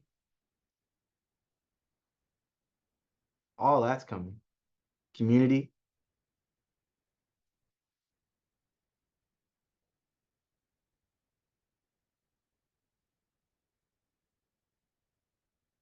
Literature. Yep. Yeah, no, I mean, I guess maybe, and some of y'all are doing the nuance work that's really great, but maybe we're saying, when I say what are we bringing with us, I mean, if it's happening in the solidarity economy, maybe it's implied that it won't be made with, like, microplastics and stuff like that. So yeah, adjusting for solidarity economy, what's coming with us? Cultural practices, Exactly. Materials mined from slavery. Yeah, I don't think there's going to be a world in which the solidarity economy future employs um, slave labor in the Congo, for instance. I think that is not, that's out. Restoration of the commons, spiritual reconnections. Yeah. So y'all can keep going, but I think I would actually argue that, yeah, a lot of stuff is going to be in the future, right? It's just gonna the shape of it will change drastically. I think this idea of like jewelry or even technology is a great example. We're gonna have technology in the future. We're gonna have jewelry in the future, but it's not gonna be jewelry that's mined with or electronics that are created with exploitative labor conditions, right? Which is the point of maybe asking this question, because I'm not here to, this isn't meant to be a real exhaustive list. I think, nobody knows what the future is going to look like. But the point of the question and the thought exercise is to say, we're still going to have to labor. We're still going to have to make stuff. We're still going to have to do annoying things that we sometimes don't want to do, right? Like, I don't know, like somebody's going to have to take, hopefully we still have a sewage system. Somebody's going to have to work with that. You know what I mean? And I don't know how many of you like are looking forward to working in the sewage system, right? But somebody's gonna have to do it, and we're gonna have to figure out an equitable way of determining how that gets done. So there's still gonna be labor, and there's still gonna be labor that we may not want to do. But one of the things we know is that it won't be resting on exploitation, right? The idea I would, and this is maybe contentious, but I feel very strongly about this point. The solidarity economy doesn't imply, for instance, utopia where we all get to do exactly what we want, because there's a lot of things that nobody wants to do, but they're required for the functioning of a society. So it's about the decision making, but a lot of stuff is going to have to come with us because it's an economy. It's an economy, and what is an economy? Okay, so I think if we go to the next slide here. An economy regulates resources from point of production, circulation, and consumption, right? So we need resources, right? Whether that's food, whether that's shelter, whether that's energy sources like electricity, or even natural ones like wind, water, sun, right? We need resources. We need to understand and regulate how they're consumed, how they're produced, how they circulate. And economies have like material manifestations, things we can see and touch. So like a bank, for instance, is a material manifestation of an economic regulator. A power plant, is a material. But at their base, economies are composed of social relations that you can't have an economy with just one person, right? People have to interact, and as social creatures, they have to communicate and work out these systems that they will eventually probably manifest in various kind of material ways. Economies are historically specific. They change over time. They're based on the class forces of a given society and the availability of methods of production. So under capitalism, the relations between people are generally the relations between the capitalist class, who has all the power, who hoards all the wealth, who has all this dominance in the political system, and the workers, who are necessary for the functioning of the economy, but don't have a lot of power, aren't very well represented. But these are the social relations that allow this economy to work. And the methods of production that we have, as we already outlined, are quite extractive, destructive, and exploitative. But these are historically specific social decisions. It doesn't drop from the sky. Every day we reproduce this in our interactions with each other. Economies make high-level decisions around productions of economies, their values, and the money used for them. But again, these decisions are not given natural or fixed laws. They can be changed. And economies are inherently collective projects, whether it's capitalism or the solidarity economy. We're all in this together. Ursula K. Le Guin, who is an author, famously said, I love this quote, "We live in capitalism. Its power seems inescapable. So did the divine right of kings. Any human power can be resisted and changed by human beings." you know, a lot of people read this and think, well, maybe not read this, but I think a lot of us think, like, if you think about, like, I don't know, what you call it, peasant feudalism, you know, that, you know, peasants were like working in the, you know, cornfields or whatever, and these kings would come through on the horses with the beautiful elaborate robes and the crowns and the things and the knights. And I don't know, I feel like sometimes we think like, oh, why didn't they see that was so unjust? You know, why didn't they just knock that motherfucker off the horse? But I think this quote is kind of tricky in the sense that by many metrics, it's worse now, right? The billionaire class has more, there's a wider divide between the peasant and king of like 1402 than there is between Jeff Bezos and me right now.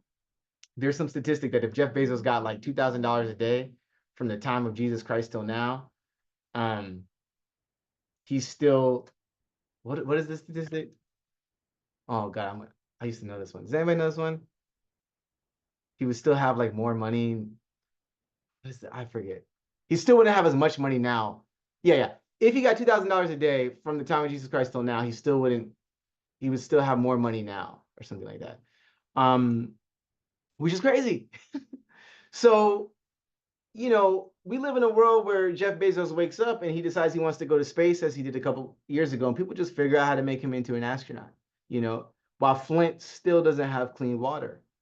So there's a lot of ideological work that has to go into resisting and changing, you know, these human powers, which is where, if we can go to the next slide, the solidarity economy comes in.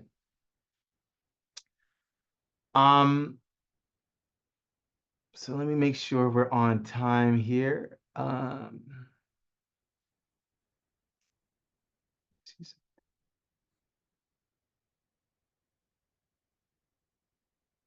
Okay.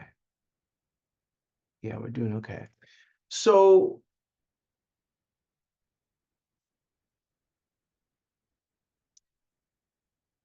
what we'll need to do differently to have an equitable relationship with the basic needs of social reproduction. Or this is the question. What will we need to do differently to have an equitable relationship with the basic needs of social reproduction? I'll put that question in the chat.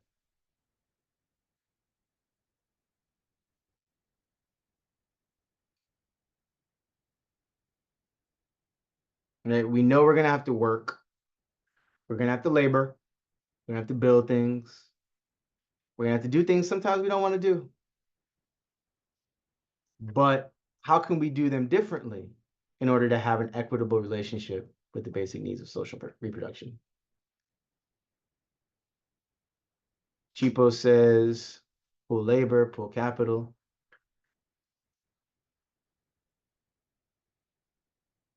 Find a way to work together better.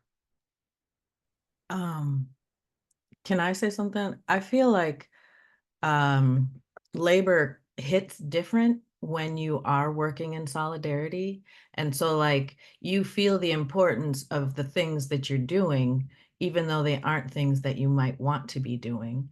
And so you get the, I don't know, the reward for that is like helping your community work better.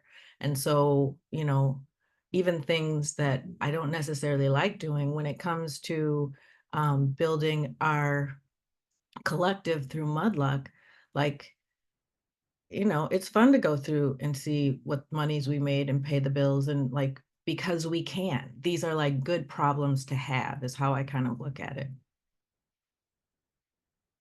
I fully agree. Yeah.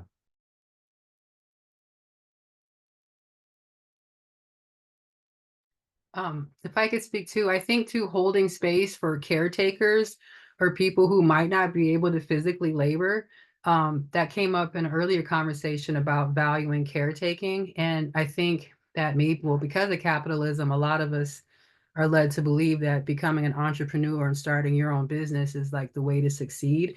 But I like being the thread that ties other people's things together. And caretaking does not pay in what we are living in currently. So I think in this other vision that we're creating is how is everyone fed, clothed, taken care of, regardless of their physical capability to labor, and also all the invisible labor that so many of us do that we just don't talk about. It just needs to get done. Thank you. Yes, absolutely. That harkens back to some of the ways we opened up today's conversation. We're gonna have to change that valorization. I'm gonna just read some of the stuff that's in the chat. Charlotte says we have to learn to be satisfied with the things we are able to produce without relying on the system. This was once done when African Americans sought to be independent. But if we don't change our value system and continue to value things offered by the capitalist system, rather than what we need to live a free and healthy life, we will continue to be drawn into the capitalist system, which is affirmed by others. We see restoring relationships, change mindsets on expectations of profits. We have to heal prior to doing some of this other work suggested. See each other's wholeness. See each other and the wholeness we bring to all these different threads that are needed. So what I love that's coming up here is what I would call ideology, right? Some people think that ideology is like a bad thing, like, only like the communist Russians have ideology, but everybody has ideology. Everybody has a kind of spontaneous way in which they understand the world around them. And that's precisely what I think a lot of these are getting at, is like when we look at certain people or certain acts or certain values, we're not spontaneously seeing them the same, right? We might see capitalism and think, if you have like a capitalist ideology and you see capitalism, you see an opportunity to hustle, to compete, to get over the next person, right? But if you're what sounds like most of us, you see capitalism and you see something that's restrictive and you think actually all these other things that aren't valued by capitalism, care, community, etc., actually that's the kind of way that I want to be with people to make things. And so changing people's ideologies is really critical if we're going to change a system. And I think the idea of healing is absolutely wrapped up in that, right? And so part of why this is an important question, and by the way, all these questions, I should have said this earlier. A lot of when I talk about solidarity economy in this workshop, I'm going to be referencing the SEPP, the Solidarity Economy Principles, which you can Google. And they have kind of systematized what they think are grounding principles of the solidarity economy. But of course, part of the joy of the solidarity economy is that people get to figure it out themselves. I just think that there happens to be a lot of synergy and harmony between what they're writing and what you are writing, which is to drive us at the sense that we will need principles, shared principles, okay? We'll need to practice and commit to democracy, where we all decide together how we want to share power and labor and responsibilities. We're going to need to understand that unity is central. So it's not just about sharing the power and the labor and the responsibilities, but also sharing a common vision despite our individual standpoints. It's not about being all thinking the same. It's that saying when we come together, we commit to this shared vision. We need a culture of liberation, right? So we exist in capitalism. There is no snap your fingers utopia. It will take work. And I think a lot of folks are talking about the work it will take to get enough people to see things differently, which I think would be kind of having a principle of a liberation culture, dispensing with entrenched notions of individualism and competition to understand community and, as Chipo says, the communal. And a lot of this comes from prioritizing reciprocity and accountability. And this is where I think care work really comes in, that we care for each other in good times and in hard times, through disagreement and through conflict. That comes from the SEPP website. Sorry, oh my God, I'm probably so bad at remembering to ask for the next slide. Thank you.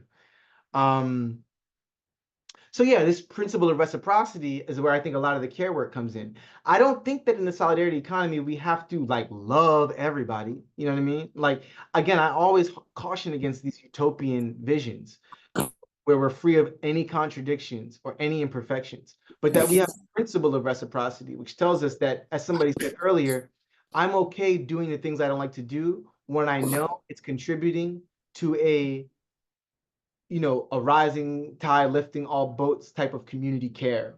Right now, we do things that when I go to Pinkberry or whatever, right, and I move those boxes, it's annoying because I'm like, you're only making me do this because I have a black, cis male body, and you think black people don't feel pain and shit like that, and I don't.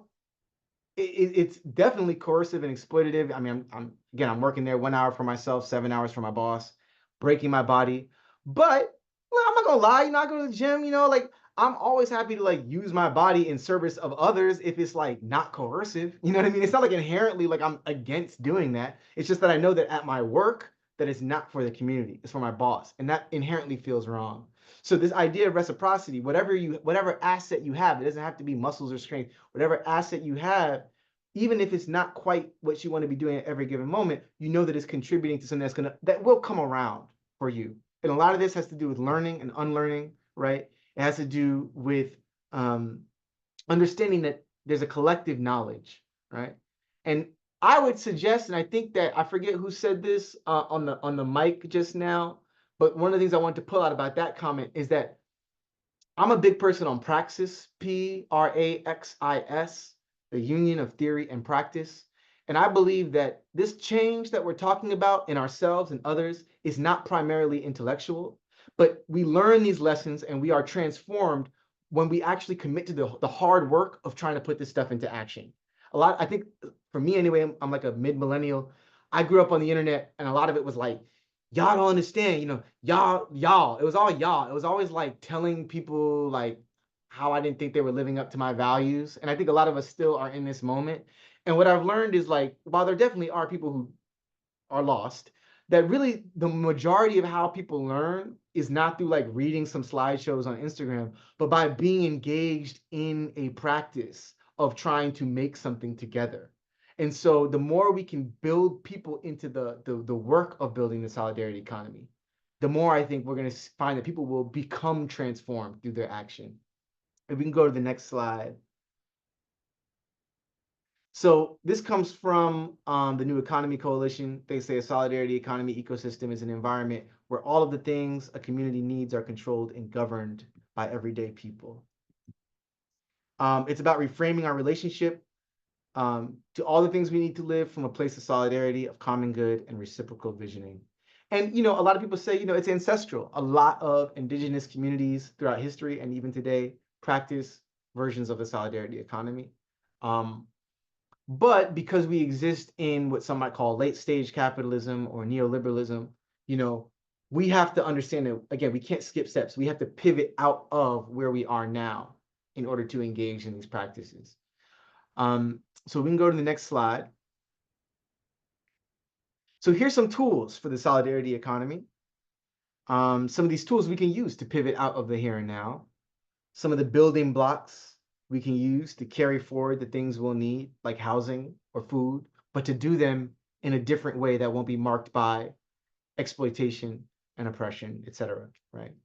So, and the tools are important, right? Because we're talking about building an economy. I always like to humble myself with this.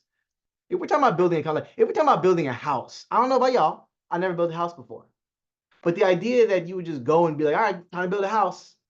Let's see, and just start going about it.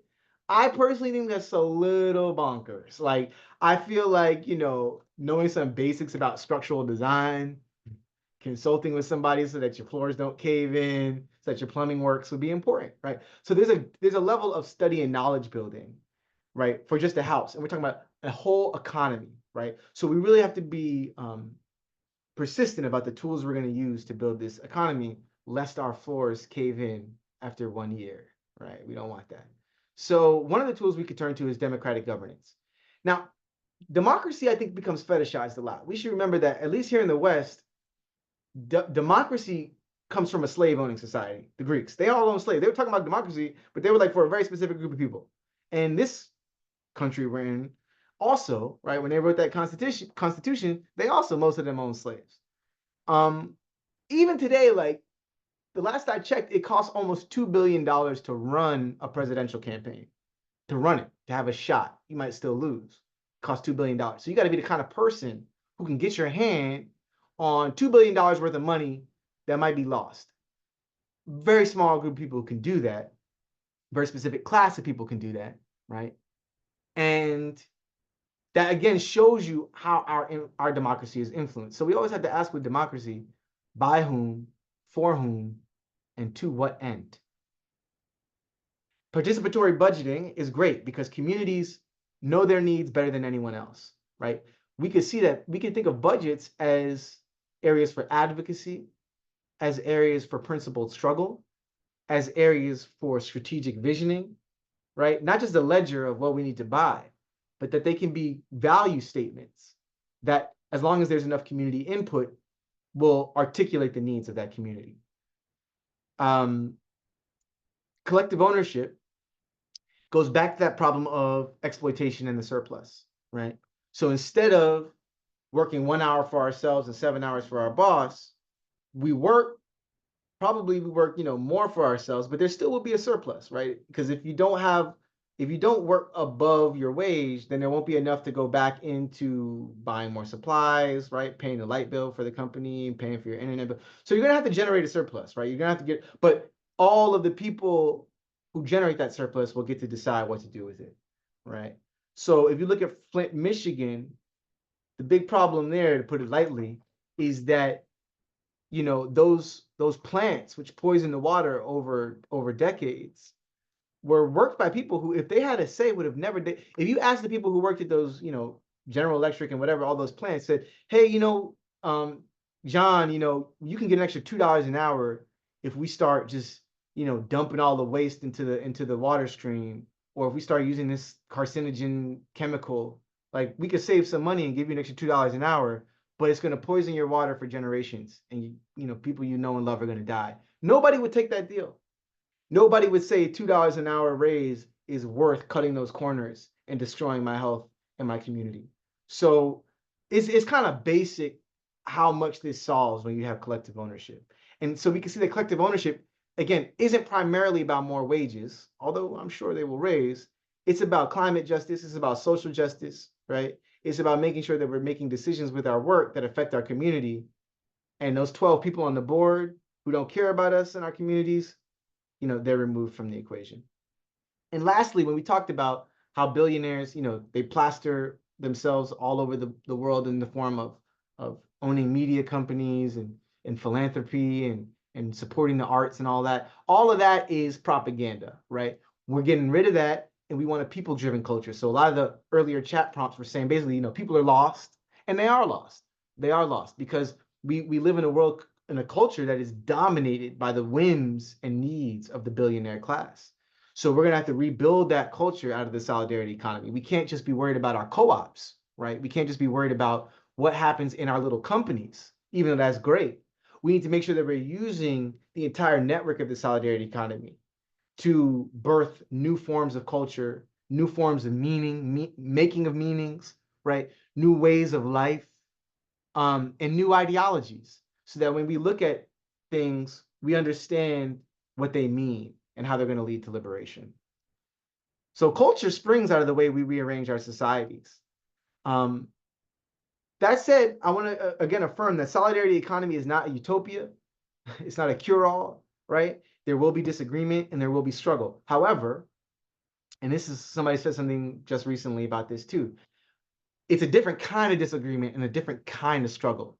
When you have yourself in a structure that is bound and accountable to the people, then the disagreements that you have and the conflicts and the struggles, it's not about like, how can we eke out more profit or exploit people more? It's like, yeah, like, how do we figure out this hard problem that affects everyone that nobody wants to do? That's a different type of thing. You know what I mean? And people will get heated. And, again, it's not about like loving every single person. You know what I mean? You can still think that person, man, they're so hot-headed or nah. But you have a structure or a system that removes the possibility of any interpersonal conflicts or disagreements resulting in exploitation and oppression. And that's a whole different kind of thing.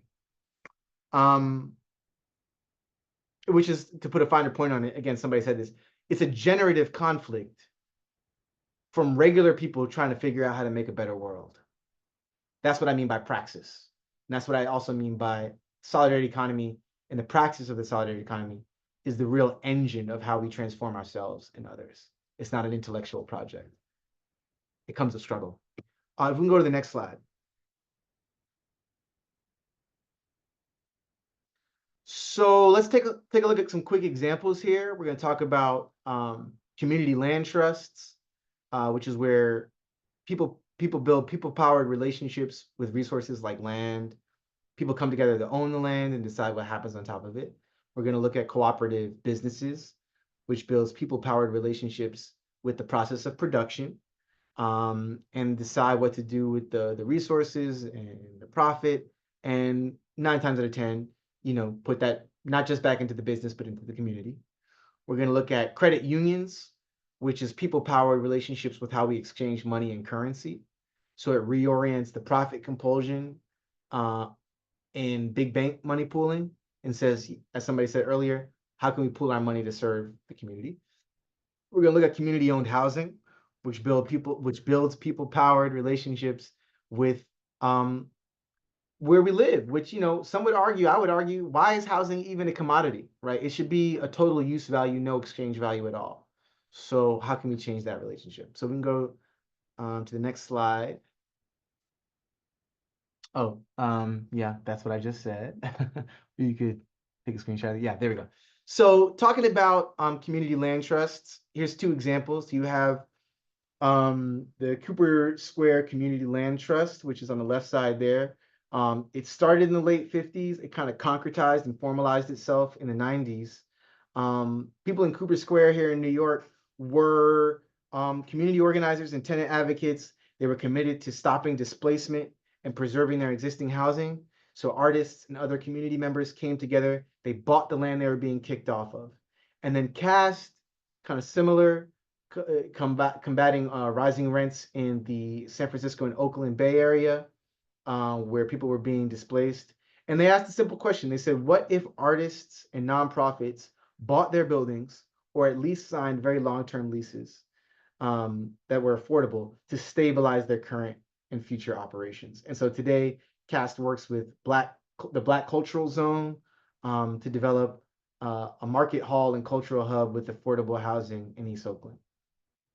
If we can go to the next slide, a couple examples of cooperative businesses. So Just Seeds is a printmaking collective. They've got over 30 artists who share their labor and responsibilities. They share decision-making powers, and they produce collective portfolios, and they contribute graphics to grassroots struggles for justice. They also sell graphics and offer graphics for free for public use. The Sound Co-op is actualizing a vision for a sound mixing company that, through cooperation, is a win for both production companies and for sound mixers themselves. So they offer their sound production skills to others, and they also rent out their collectively pooled equipment.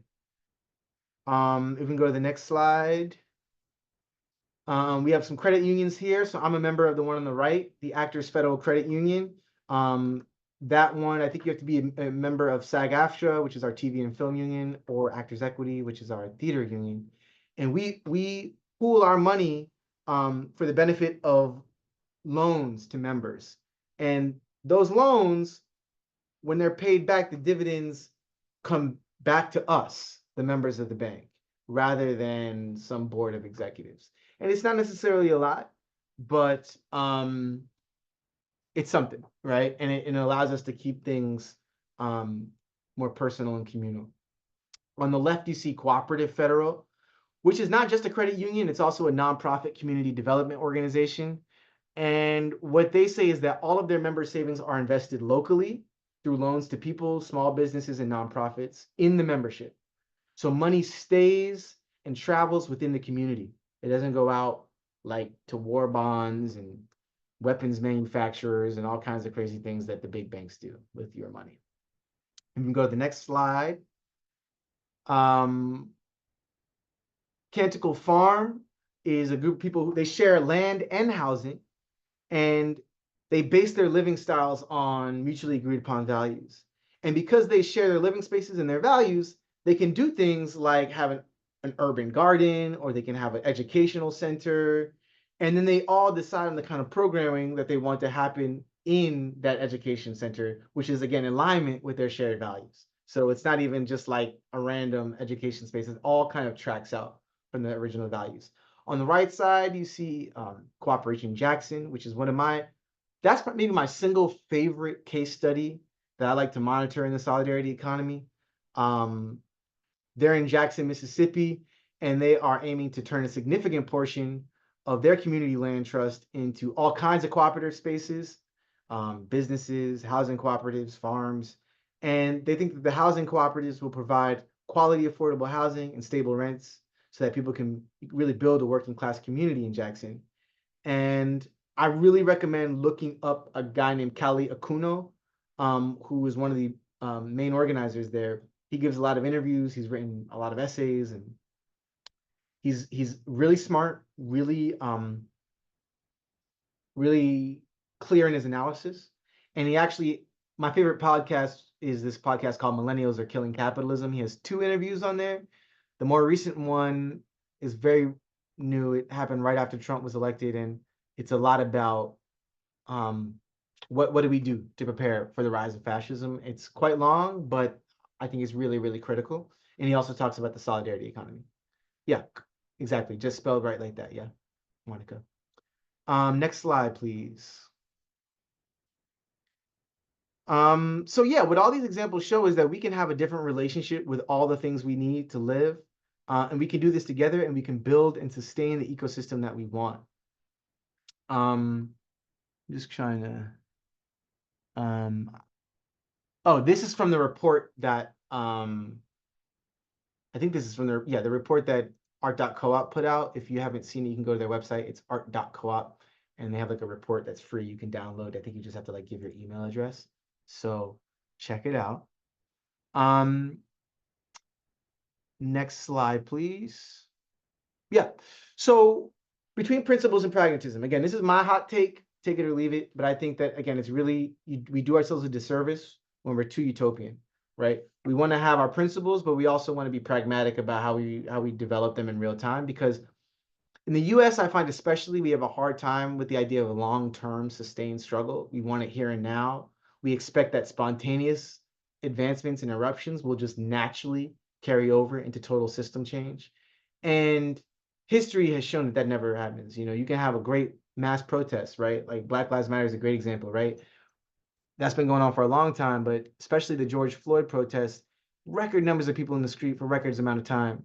And next year, there was a record number of murders by police, right? So the spontaneous doesn't necessarily transfer into the system change. We have to do that on purpose. And in order to do that on purpose, we have to be aware of a lot of the kind of challenges that come up. So, you know, I think the big thing we have to know is that capitalism is going to capitalism, right? It's really powerful, and it's not going to go down without a fight.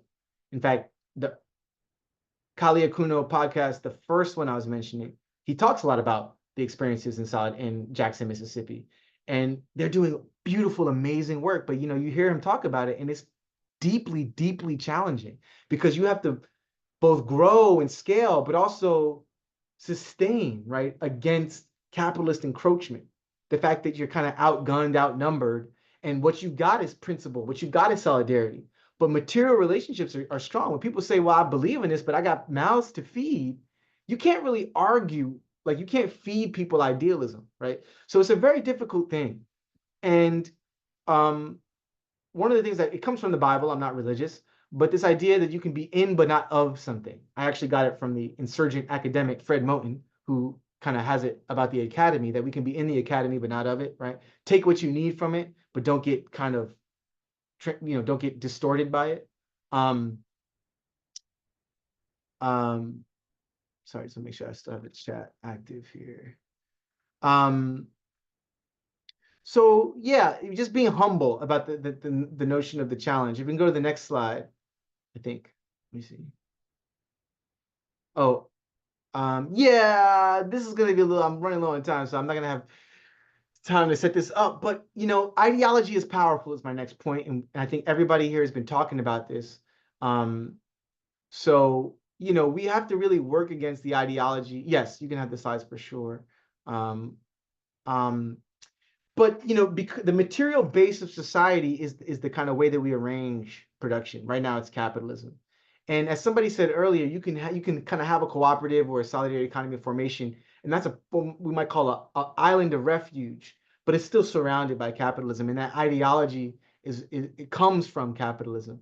So we have to constantly work against individualism, right? Isolation, competition,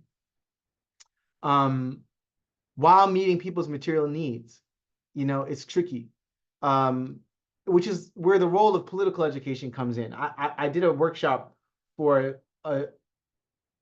they're called Design Action, and they're a design cooperative that was founded to be explicitly, anti-capitalist 20 years ago. Strong values, all that, right? But 20 years later, they called me in because, they've obviously had a lot of turnover. And yeah, they still are a cooperative and they still do that, but they have a lot of members who don't necessarily really understand those initial values, right? They know that they like them, but they don't really have a rigorous understanding. So even if you start with certain values, right, it's not necessarily a given that all your people understand them and hold to them as you develop over time. So consciousness raising and political education is this additional component. If you work at Burger King, you don't have to do all that. You don't have to have a book club going. Management's not going to pull you aside to have you read anything, or do a workshop, right? So it's different in the solidarity economy. There's an extra level of work. So it requires vigilance. It requires what I would call a diversity of tactics. It requires cooperation, not just with the solidarity economy, but with other like-minded community organizations and unions and people outside of your sector and people doing political work.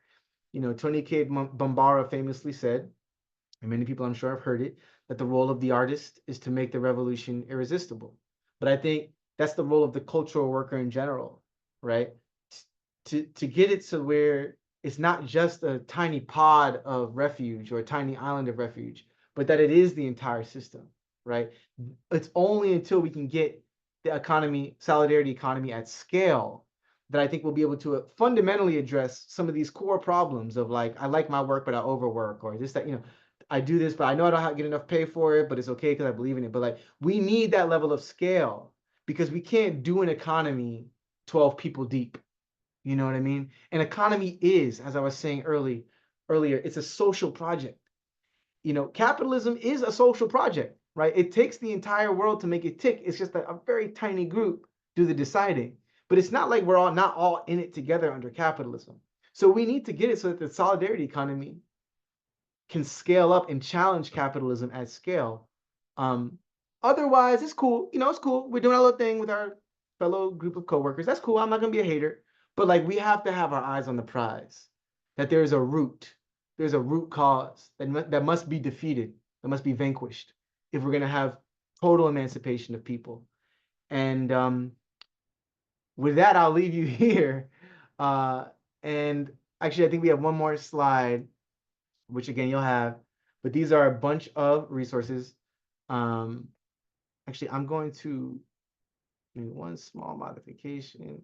Oh yeah, actually, there's 2 slides of resources. So you can actually go to the next slide. Although, like I said, you can feel free to have these slides, and they're all clickable links. And then there's actually one more slide. Yeah, where you can see all the various things that we'll have for you. So thank you very much for your time. We don't really have any time for questions. I'm really sorry about that. I took my advice about we have a lot to do and not a lot of time to do it, so we must move slowly, a little too literally. But yeah, that's it for me here. Thank you. That was well done. Thank you. I mean, I guess I'll open it up to the group. If you're willing to stay on longer, do folks want to ask some questions? Because we're open to, holding that space if needed. So let us know if you have anything you'd like to add. Yeah, I have a question I've always kind of had about trying to understand Marxism and socialism. And it's what I've been reading just informally is that we have to have the means of production and or seize the means of production. And what I don't understand about how to translate that into everyday life is that, yeah, you got the Starbucks employee who is making their money in an hour, and then, you know, the rest of it becomes surplus. But what most people I know don't have is that initial capital to be able to buy the factory, to be able to buy the machinery, to be able to buy all those things that you really need big capital to happen. And I don't want to get stuck on that piece of it. So you don't have to answer all this now. It's just something I've been grappling with in my own mind. And just for my own reasons, I've been watching Queen Sugar. Just that's my comfort show right now. And I'm loving the fact that, you know, they're taking back the sugarcane farm and all that, but every single problem they have, somebody lays out $10,000, $1 million to fix it. And so I'm so down with the idea of it, but I'm having a hard time making tangible action steps to be able to get to that point where I could see how that's feasible for the day-to-day average person. Yeah, thank you. I think you raise a very good question about how we scale up. Um, the Marx talks about what he calls primitive accumulation.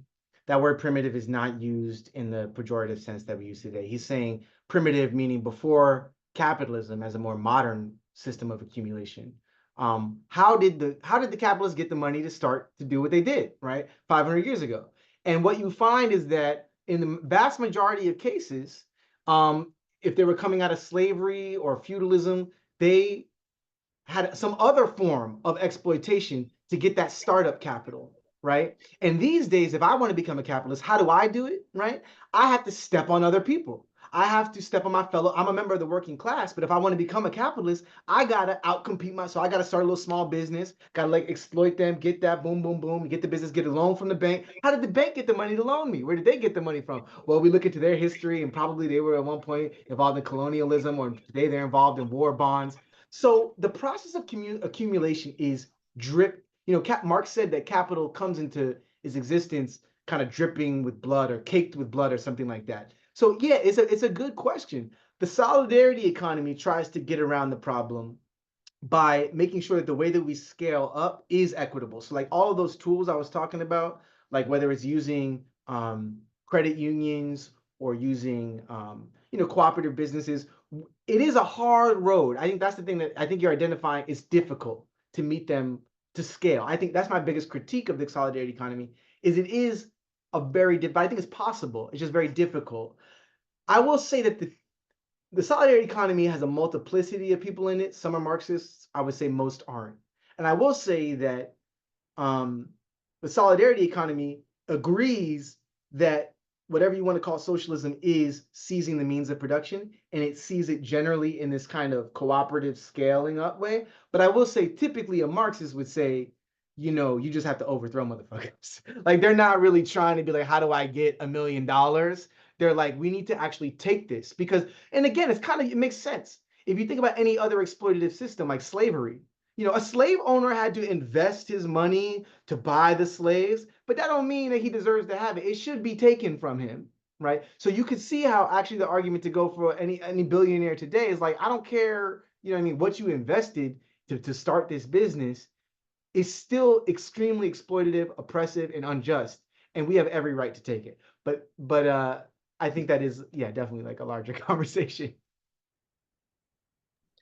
To that end, though, what about factoring in the ongoing economic collapse of the United States that positions us very well to take control over some of those collapsing things and not carry forward some of the errant ways of doing and thinking and living that currently exist in this culture, because everything in this culture is not good. And in fact, there are a lot of aspects of how we live that can be changed, but the oncoming collapse is a great opportunity for us.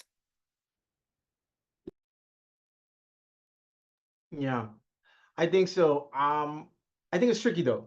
The forces of reaction, the fascists, um, I think it's an opportunity, but y'all, I think it's gonna be really bad these next 4 years. I think it's gonna be really, really, really, really bad. And I think that the forces of reaction, unfortunately, are at the moment have a higher level of organization than us, right? So I think the crumbling is tricky. It's all struggle. I think the biggest thing we can do is be organized, right? Be with other groups of people who are committed to not just community care, like not just preserving, but defending, right? Um, and we'll see. It's going to come down to struggle. You know, I don't.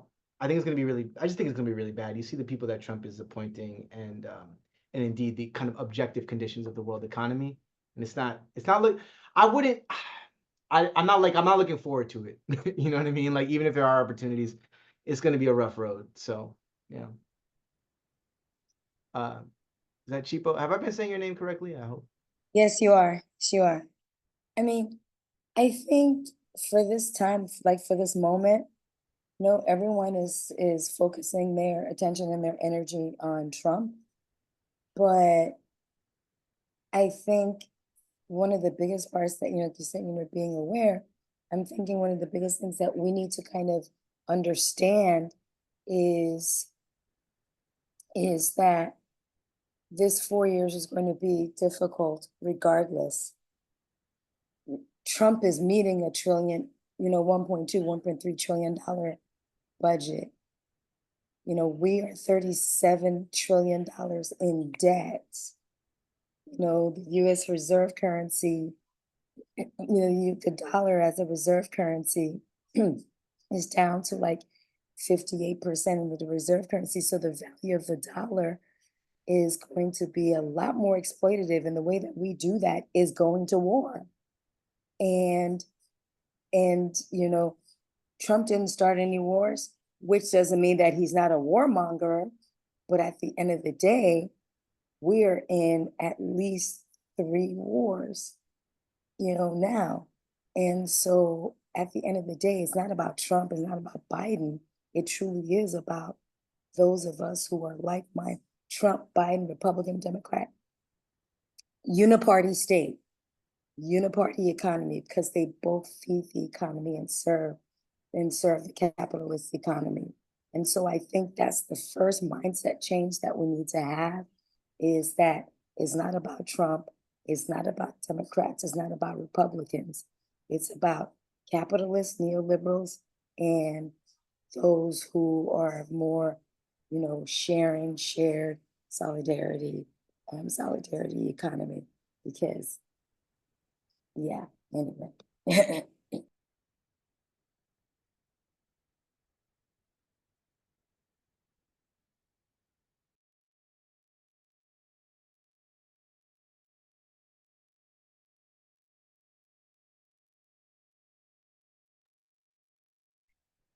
All right. I think we can wrap it there, but thank you, Chris, for joining us, for staying on a little longer. And yes, we'll make sure to send these slides out as well. Thank you for sharing. Thank you. Thank you so much, Chris. Yeah. Thanks, All everyone. It was a right. pleasure getting to chat with you today. So take care and stay in touch if you have any Yes, questions. definitely. Thank you. Thank you. Thank you.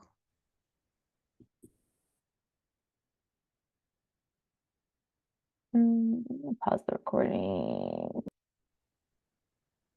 Yeah, I just wanted to say I really appreciate this time being with everybody. I just want to say that positive piece. We have some real talks here, and I know some things are challenging. And I don't have a lot of opportunities to do that outside of this. So thank you. Yeah. I think I feel the same way. Like coming to this is like nourishment for me. And to also help us to not feel so isolated and to be talking about, real change. It's really heavy. And I feel it in our discussion today. And, I think not knowing the path is hard. But I also think I made up the path that got me here. So we're going to find it. And, we can keep showing up for each other and just being real. you know, as we do.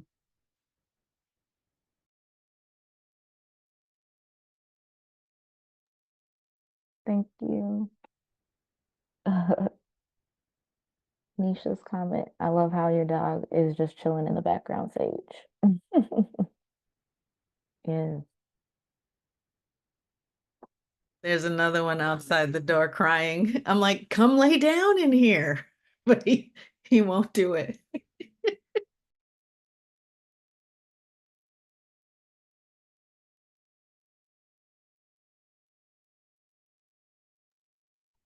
Seeing Chipo's comment, not to get all hippy dippy, but this is a cosmic time of change. And so we are all well positioned to be in community with each other and start to be and make the change that will be happening. It's the ending of the old era and birthing of the new. Yes, thank you.